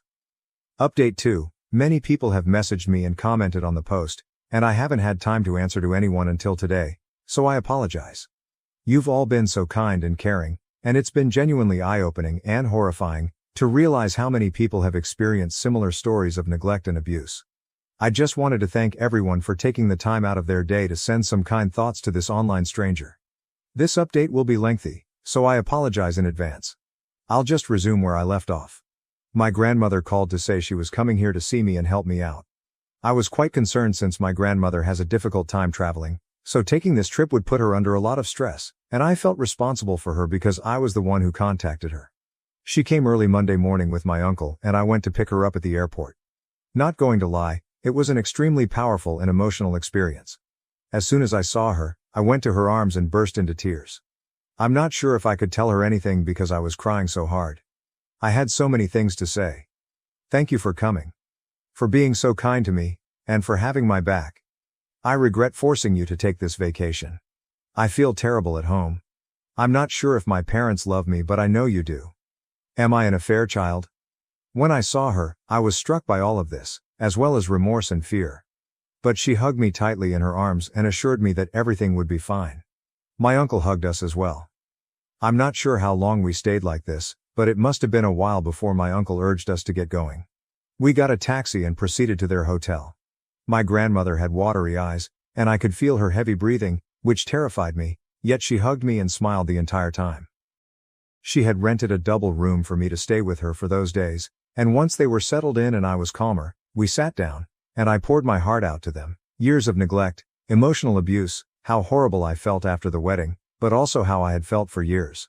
I stated how my parents were attempting to make me feel guilty for everything that had happened, and how terrified I was about my future, but that my number one priority was to get out of the house, even if it meant sacrificing my academics.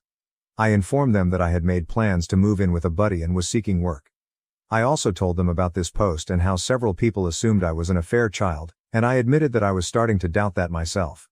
It was a lot, and I could tell they were both deeply touched by what I was saying, but they continued to soothe me and make me feel safe enough to open up. After I expressed my anxieties, my grandmother reassured me that I had nothing to worry about and that she would always be there for me. First, she assured me that I was not an affair child. She informed me that both of my parents were overjoyed when my mother became pregnant with me, and she knew that adultery would be a deal breaker for my mother, as she imagined it would be for my father. Apparently, the favoritism started when I was 3 or 4 years old, when my parents were continually complaining about having a young child in the family. They were frustrated because they could transport my older siblings to their activities but not me. I was also quite shy and a bit of a crybaby, which they could not tolerate, setting me apart from my siblings. She told me that my parents had saved more than enough for my college. They're pretty wealthy, so that had never been an issue for me, despite my recent concern that they could take the funds away from me. She told me that if they ever tried to refuse to pay for my education, she would handle it, and she would not allow me to drop out due to financial constraints. She also offered to help me with rent and an allowance so that I could move out. She was quite giving, and I thanked her, but I also mentioned that this experience had been eye-opening. I had no idea how wealthy I had been monetarily my entire life. Despite their flaws, my parents have spoiled me financially. I attended private school, received a huge monthly allowance, and owned a car for years, and they never complained about my expenses. Seeing the experiences presented here made me understand how fortunate I was and how relying on them put me vulnerable to losing everything. I told her that I wanted to be independent, not just from my parents, but from everyone. I feel as if I need to learn to stand on my own. To be honest, writing this and reading the experiences of individuals in truly bad situations makes me feel like a spoiled brat my entire life.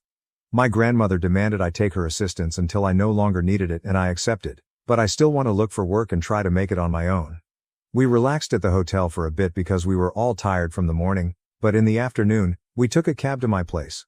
When I stepped through the door, my parents were completely surprised to see my grandmother and uncle with me. Before they could say anything, my grandmother urged me to go pack my basics while they spoke with my parents. I rushed upstairs and overheard my grandmother and uncle berating my parents for everything they had put me through.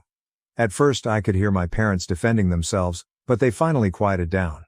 When I arrived downstairs with 2 suitcases and a backpack containing my most crucial belongings, they were all in the living room. My father turned crimson red and my mother sobbed like a kid.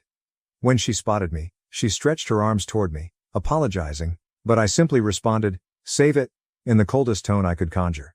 My father told me I didn't have to be a jerk, and both my uncle and grandmother ordered him to stop up. I exited the premises at that point and waited for the cab outside. Back at the motel, my grandmother told me that I would not have to return to them. She informed me that my parents had never questioned my college tuition and had intended to throw me an elaborate birthday party to compensate for the wedding fiasco. They even planned to give me a car as an apology for everything. But my grandmother was having none of it because it was evident to her that they were just attempting to save face.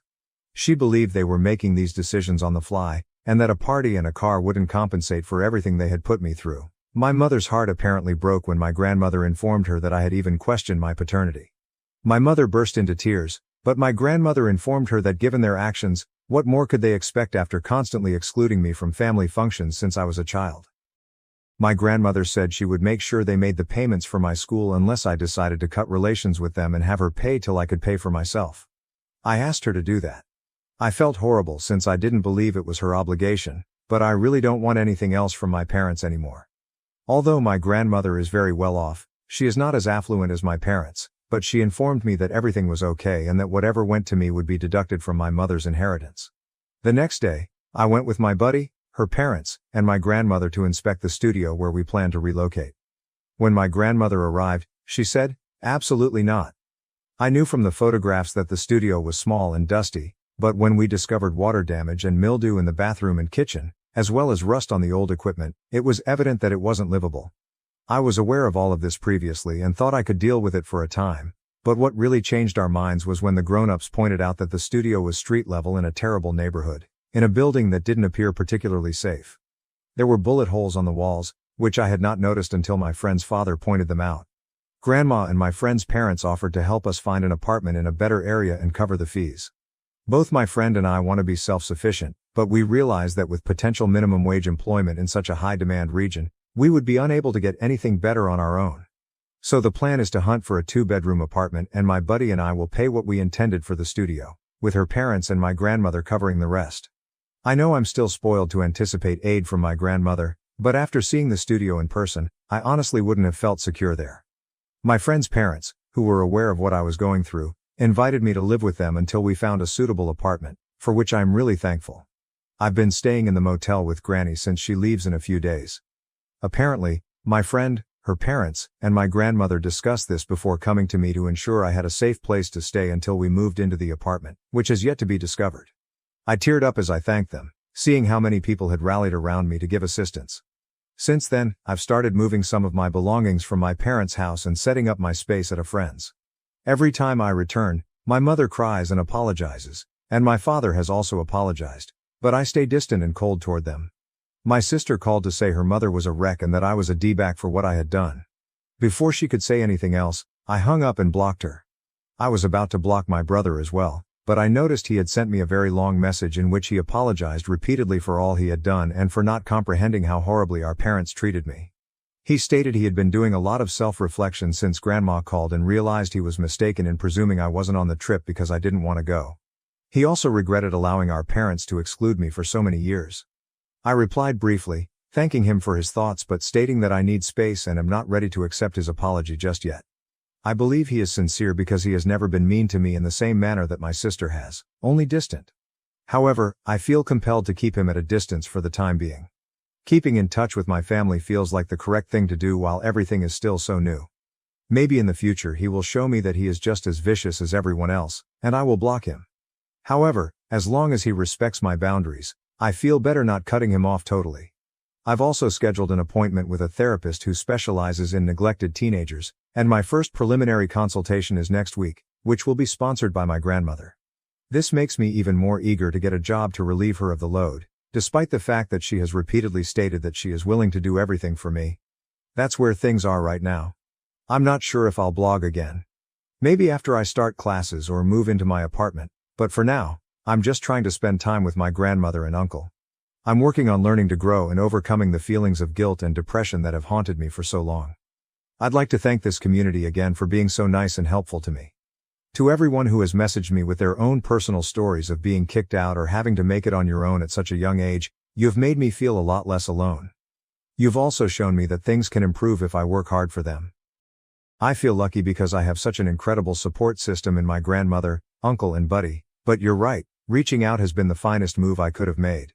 Opening out about my sentiments to those that love me, as well as all of my internet pals, has genuinely saved my life. So thank you, I am more appreciative than words can describe. Commenter, I'm curious. When you returned to collect your belongings, what exactly did your folks say? Oopie. Every time I've gone there, my mother has been crying and saying I'm sorry, again and again, but I haven't talked to her, so she hasn't expressed anything in particular. I also haven't given her a chance. My father has largely remained silent, staring at me whenever I enter and depart. When he apologized, he said something along the lines of, "I'm sorry for everything," without acknowledging any fault on his part. I'm not sure if they're shocked by all that's going on. I'm overwhelmed and haven't had time to digest it all, or if they don't believe they've done anything wrong and are simply acting for grandma. I honestly do not know. Commenter, don't chop off your nose to spite your face when it comes to college money. Your parents are responsible for paying the entire bill. Don't burden yourself with that expense when they can cover it. It's the absolute minimum they can do. OOP, my grandmother has already told me that it is unacceptable for me not to attend college simply because my parents will not pay, and she will not allow me to take out student loans either. I asked if she would co-sign, and she flatly refused, saying she'd rather pay herself than see me upset about money. I will not sacrifice my education because of my parents, but I will take advantage of this opportunity with my grandmother. I'd rather not receive money from my parents because I know they'll hold it over me for the rest of my life, as if I owed them. I'm really fortunate that my grandmother will take care of this, even though I feel I don't deserve her. Commenter. I hope you don't feel bad for coming from a wealthy family. You are not privileged. You appear to be more self-aware than many others from your upbringing.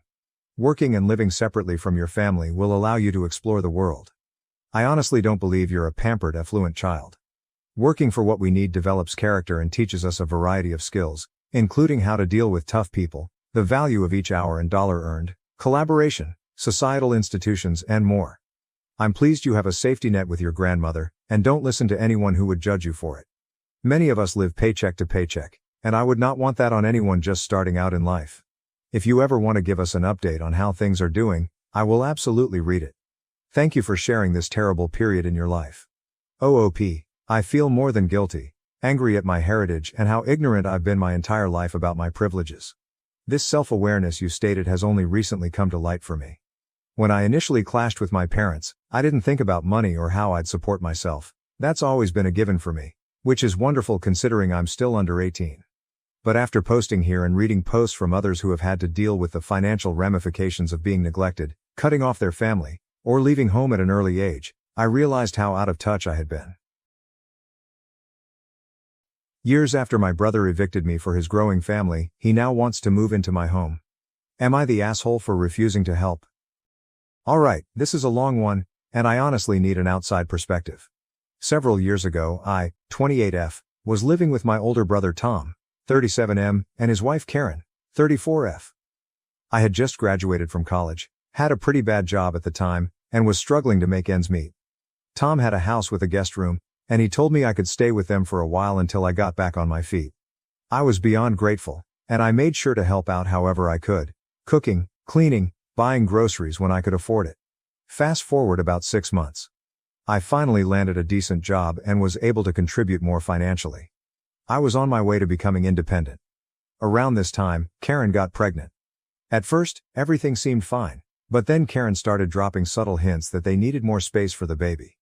The hints soon turned into direct conversations about how they needed the guest room for a nursery. Tom assured me that I could stay until I found a new place, but Karen was clearly becoming more agitated by the day. Then, one afternoon, I came home from work to find all my stuff packed up and sitting in the hallway. Tom told me that Karen had decided they needed me out ASAP. No discussion, no warning. He tried to soften the blow by saying they'd help me with a security deposit on a new place, but it was humiliating and hurtful. I ended up couch surfing for a couple of months until I could afford a small studio apartment. It was a really tough time for me, both emotionally and financially. I'll never forget the feeling of being thrown out of my own brother's house like that. Fast forward to now. Tom's life has taken a turn. His business went under, and they're having financial issues. Last week, he called me out of the blue, sounding desperate. They're being evicted from their house and have nowhere to go.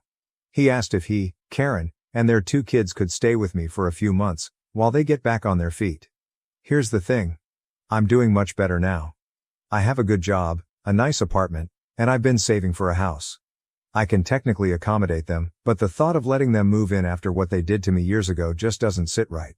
I told Tom I needed to think about it, and ever since, he's been sending me guilt-trippy texts about how family is supposed to be there for each other, and how they have nowhere else to go. Even my parents have gotten involved, saying I should let them stay with me because they're family, and what happened years ago is in the past. But here's the kicker. Karen hasn't apologized once for how they treated me. Not a word. She didn't even acknowledge it when we spoke on the phone. It's like they expect me to just forget about it and welcome them with open arms. I'm torn. Part of me feels like I should help because they are my family, but the other part of me feels like this is karmic justice. Am I the asshole for refusing to let them stay with me after what they did? Or should I let the past go and help them out in their time of need? Now to the next story, story 2. After 10 years together, I'm ending my relationship with the woman I love because she wants kids and I don't. Am I the asshole? Original post, I, 31M, have known her, 29F, since we were teenagers? We got together 10 years ago, and have been living together for a bit over 7. It's been the perfect relationship in pretty much every way. We support each other through everything, we have fun together, she's my best friend and I'm hers. We're as intensely in love as we've ever been. We've discussed marriage a bunch through the years. As of a few years ago it wasn't either of us cup of tea, but more recently she has expressed an interest in tying the knot. I don't really have an interest in marriage as a concept, but as I was intent on spending my life with her either way, if she needed a ring and a wedding I was more than willing to accommodate her. As of around half a year ago, I was in the planning stages of a proposal, and had even started to look for a ring. I didn't spoil the eventual surprise, but based on our conversations on the matter I don't think it would have been very unexpected to her if I'd popped the question. If anything, she must be wondering what's taking so long, at this point. But our desires for the future have diverged in another way, that I can't just compromise over. She wants to be a mother, and I don't want to be a father. Much like marriage, for much of our relationship she didn't have such a desire, but now she does. Unlike marriage, however, parenting is not just a symbolic thing I can accommodate her on. She didn't pressure me to change my mind, but she has tried to gauge whether there was wiggle room on my end, whether I could see my opinion on the matter change. I can't. At this point, she has accepted that. I could pop into a jewelry store tomorrow, pick out a ring, propose to her at the next opportunity. She would say yes and a while later we'd be married, Still on our way to spending our lives together. Even though she knows we will not have children together. She may still hold out hope I'll change my mind. I can't know for certain either way, of course. I'd get to be with her probably forever, which is really all I want. But, she wants to be a mother. Not only has she expressed it to me, it has been painfully obvious in the way she is around our friends and relatives' babies and children, or in the way she awkwardly brushes off her mother's comments about waiting for grandchildren. It really is plain to see. I couldn't miss it if I tried and, trust me, for a while I did. So I have to let her go.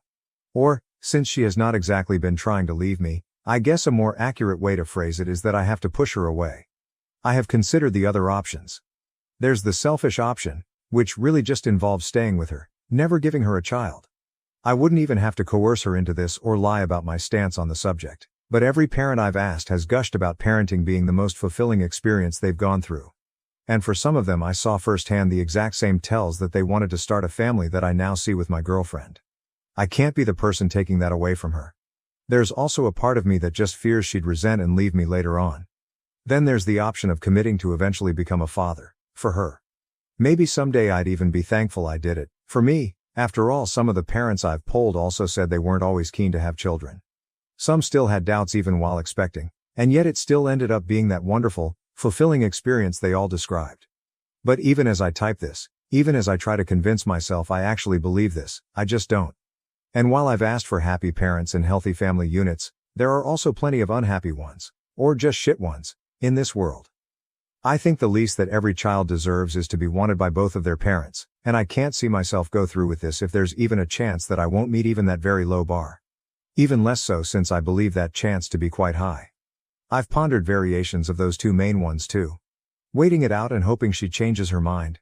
Maybe being an aunt or a godmother, both are likely to happen within the next couple years, in the future can be enough, but they all seem like rolls of the dice, whose results will only be known years from now. When she expressed the desire to start a family, it was as a plan for a few years into the future. If that is to happen, without me, then I need to do this now. I've already procrastinated, simply pausing my plans for a proposal when I first realized how much she really wanted this, hoping a better answer would magically appear before me.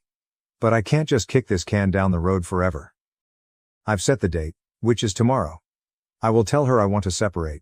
I will tell her why as I have here.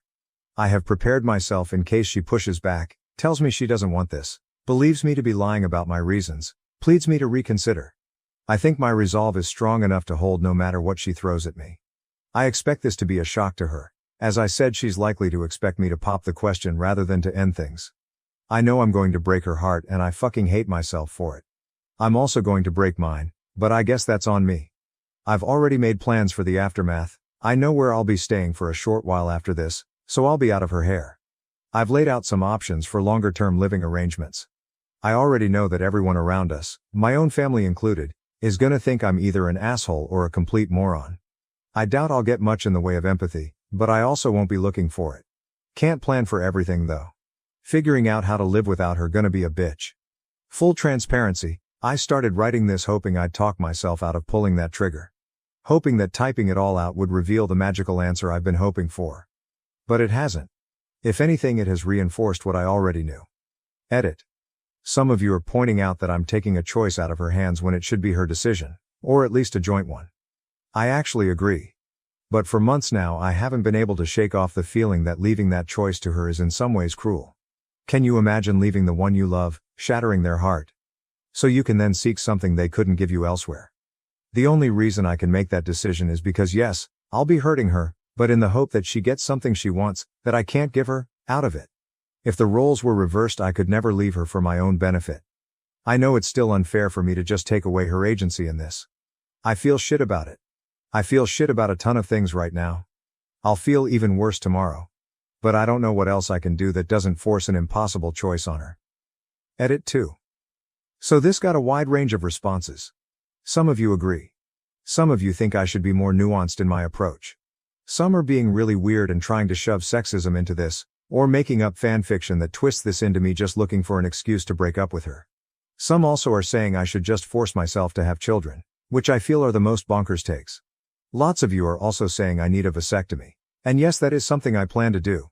Among the criticisms saying I shouldn't just make that decision, A lot of you are saying I need to clarify to her how certain I am that I don't want children. I did mention that, maybe I didn't make it clear enough, but that has already happened. She has talked to me about it, about whether there was any chance I'd change my mind. I have been as clear as I could have been that there was not. And she has accepted it and made her choice to stay with me despite that. These are things that have already happened. But despite making that choice, it has been clear, painfully so, that she still does want children. That is why I'm taking the decision out of her hands. Maybe I'm as dumb or as big an asshole as some of you are saying. Maybe I'm gonna ruin both our lives for no good reason. But there is no point at this stage in restating my stance and pawning the choice off on her again. I think the choice she made will make her unhappy in the long term, and I think I have to do what I'm going to do. There's nothing else to it. P.S. Do not expect or await any further update. Edit 3. In my second and last edit to the original post, I told people not to expect an update. Frankly, I didn't think I'd want to write one, nor did I really think I'd have anything much to say. Things didn't exactly work out how I thought and said they would, so here I am. I did approach her last Saturday. I expressed what had been troubling me and explained to her why I thought we should go our separate ways. As I thought it would, it came as a shock to her. She told me that while she had been wanting to start a family with me, she thought she'd made it clear that she'd chosen me over that prospect, fully aware it would not happen. She emphasized that the with me part was essential to her, that she couldn't picture it any other way. I told her that I was aware of the choice she'd made, but that I did not want to be the reason she'd miss out on being a parent. That while I'm sure she didn't make that call lightly, that I can tell she still wishes to have children. She did confirm that wasn't a desire that had just disappeared, that it was still there, and that while that's true, I can only see her choice to stay with me leading to regret and resentment for her.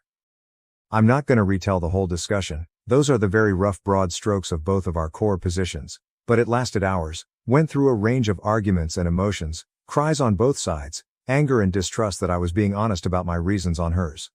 I'd written in the original post that I thought I had the resolve to end things with her no matter what. As it turned out, maybe it came from a lack of resolve, or maybe she just got through to me and it would have just been stubbornness not to listen. But at the end of it, we agreed on just taking time apart from one another for the foreseeable future. On her part, she promised me she would truly take that time to think about all of it, to re-examine her feelings in depth. On mine, I committed to accepting her choice. The argument that convinced me was that this would be the first time in over a decade, the first time since we properly became adults, that we wouldn't be in each other's life, and that if the gain of perspective from being apart didn't change her mind, that had to mean something. Trying to see things rationally, I think the reasoning is sound. On a more emotional level, I cannot say I'm 100% certain I'm not just convincing myself of that, but overall I do think it's the way to go. The fact that, at this point, I don't know what she'll decide is one thing that makes me believe this was right. It also scares the shit out of me because, one of the two options is that I lose her. Might be dumb since I was ready to end it, but thinking about that prospect did and still does wreck me. Based on the responses I got last time, I'd wager many of you will think I was wrong to agree to this. Others advised exactly this, so maybe they'll be happy. Others, I'm sure, will still think I'm an asshole. Hopefully, this will turn out to be the right choice, whatever her decision ends up being. We have not set an exact time frame. I've asked that she take at least a few months, as that sounds like a good minimum, and more importantly that she takes as long as she needs. We, obviously, won't be living together anymore. I'm currently staying at a hotel, but, her decision, she will soon, a matter of days, move out of our apartment, at which point I'll move back in. From that point on, we will have no contact with one another at all, except for very strict exceptions which will hopefully not arise, emergencies, personal tragedies. And that's pretty much it. I miss her already. The next while is gonna suck. The aftermath may also suck, but then again this doesn't suck any worse than I was expecting the aftermath of the definitive breakup I thought would happen would suck. I don't want to promise an update that will tell you how it all ends. That is months away, and I don't know that I'll be in a sharing mood. And that's even if this ends with good news. Sorry for that. Hopefully I will though. Update 1. In my second and last edit to the original post, I told people not to expect an update. Frankly, I didn't think I'd want to write one, nor did I really think I'd have anything much to say. Things didn't exactly work out how I thought and said they would, so here I am. I did approach her last Saturday. I expressed what had been troubling me, and explained to her why I thought we should go our separate ways. As I thought it would, it came as a shock to her. She told me that while she had been wanting to start a family with me, she thought she'd made it clear that she'd chosen me over that prospect, fully aware it would not happen. She emphasized that the with me part was essential to her, That she couldn't picture it any other way. I told her that I was aware of the choice she'd made, but that I did not want to be the reason she'd miss out on being a parent. That while I'm sure she didn't make that call lightly, that I can tell she still wishes to have children, she did confirm that wasn't a desire that had just disappeared, that it was still there. And that while that's true, I can only see her choice to stay with me leading to regret and resentment for her. I'm not gonna retell the whole discussion. Those are the very rough broad strokes of both of our core positions, but it lasted hours, went through a range of arguments and emotions, cries on both sides, anger and distrust that I was being honest about my reasons on hers. I'd written in the original post that I thought I had the resolve to end things with her no matter what. As it turned out, maybe it came from a lack of resolve, or maybe she just got through to me and it would have just been stubbornness not to listen. But at the end of it, we agreed on just taking time apart from one another for the foreseeable future. On her part, she promised me she would truly take that time to think about all of it, to re-examine her feelings in depth. On mine, I committed to accepting her choice. The argument that convinced me was that this would be the first time in over a decade, the first time since we properly became adults, that we wouldn't be in each other's life, and that if the gain of perspective from being apart didn't change her mind, that had to mean something. Trying to see things rationally, I think the reasoning is sound. On a more emotional level, I cannot say I'm 100% certain I'm not just convincing myself of that, but overall I do think it's the way to go. The fact that, at this point, I don't know what she'll decide is one thing that makes me believe this was right. It also scares the shit out of me because, one of the two options is that I lose her. Might be dumb since I was ready to end it, but thinking about that prospect did and still does wreck me. Based on the responses I got last time, I'd wager many of you will think I was wrong to agree to this. Others advised exactly this, so maybe they'll be happy. Others, I'm sure, will still think I'm an asshole. Hopefully, this will turn out to be the right choice, whatever her decision ends up being. We have not set an exact time frame. I've asked that she take at least a few months, as that sounds like a good minimum, and more importantly that she takes as long as she needs. We, obviously, won't be living together anymore. I'm currently staying at a hotel, but, her decision, she will soon, a matter of days, move out of our apartment, at which point I'll move back in. From that point on, we will have no contact with one another at all, except for very strict exceptions which will hopefully not arise, emergencies, personal tragedies. And that's pretty much it. I miss her already. The next while is gonna suck. The aftermath may also suck. But then again, this doesn't suck any worse than I was expecting the aftermath of the definitive breakup I thought would happen would suck. I don't want to promise an update that will tell you how it all ends. That is months away, and I don't know that I'll be in a sharing mood. And that's even if this ends with good news. Sorry for that. Hopefully I will though. Update 2. So, I'm not quite sure how many people remember and/or care about my original posts. They're still up on my profile if you need a refresher. But either way, here it comes. First off, I did break our no contact policy once. A couple of weeks in, I reached out to let her know about my intent to get a vasectomy, which happened a few weeks after that.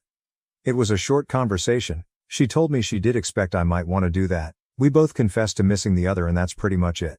I hadn't told her before our break because I'm skittish about medical procedures and was still reading up on and talking myself into it, and I didn't wait till after, because I felt that was information that could help her reflection, and also didn't like the idea of either delaying the procedure for an unknown amount of time or going through with it behind her back, if that makes sense. Now, on to the conclusion to all of this. I won't keep you in suspense any longer. My partner and I are back together and have been for some weeks.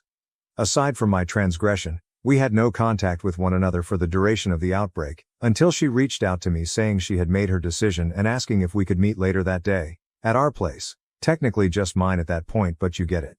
Once she got there, she talked me through what she'd been doing during our time apart. She explained that at first she needed some time adjusting to life without me, not just in the sense of missing me as a person but also of not having a partner for the first time in a decade. Our experiences in that regard were rather similar. I guess we'd both grown to be somewhat codependent. Once she was past that, she started exploring her feelings on parenthood. One thing she did was talk about it with friends and relatives, both with parents, future parents as well as child-free couples, talking about their experience, about how they came to end up where they did. She also made a point to spend time with children, babysitting for friends semi-regularly and stuff like that. There was also a lot of pure introspection, thinking about her feelings as well as our relationship. She told me that while she does love being around children, she can confidently say that she doesn't need children of her own, and that she would rather be with the right person. Lucky for me, she still thinks I'm that person. While we both had to Shed a bit of our codependency. The yearning and love for one another didn't go away or dim for either of us. Back to her thoughts on children and not having them, she said that she'd still have children in her life. Her brother and his wife are planning to start a family soon. My own sister, who is on good terms with my partner, already has one. And that would be enough to fulfill that part of her. She said she was sure and asked if I was going to be able to accept her decision. I said yes and thanked her for respecting my own decision not to have children and still wanting to be with me. We also talked about how worthwhile each of us felt this time apart had been. She said that while it ultimately didn't change her mind, it reinforced it, and she said that she could understand why I needed that added certainty. She did add that she wished I'd been more open to her about this whole thing before I'd essentially convinced myself to end things with her, that she felt communication had before been a strong point of our relationship and that it did hurt to be blindsided. I committed to doing better in the future should any such circumstances arise. And that's kind of it. We've fallen back into our relationship dynamic pretty seamlessly. She's back living with me in our apartment.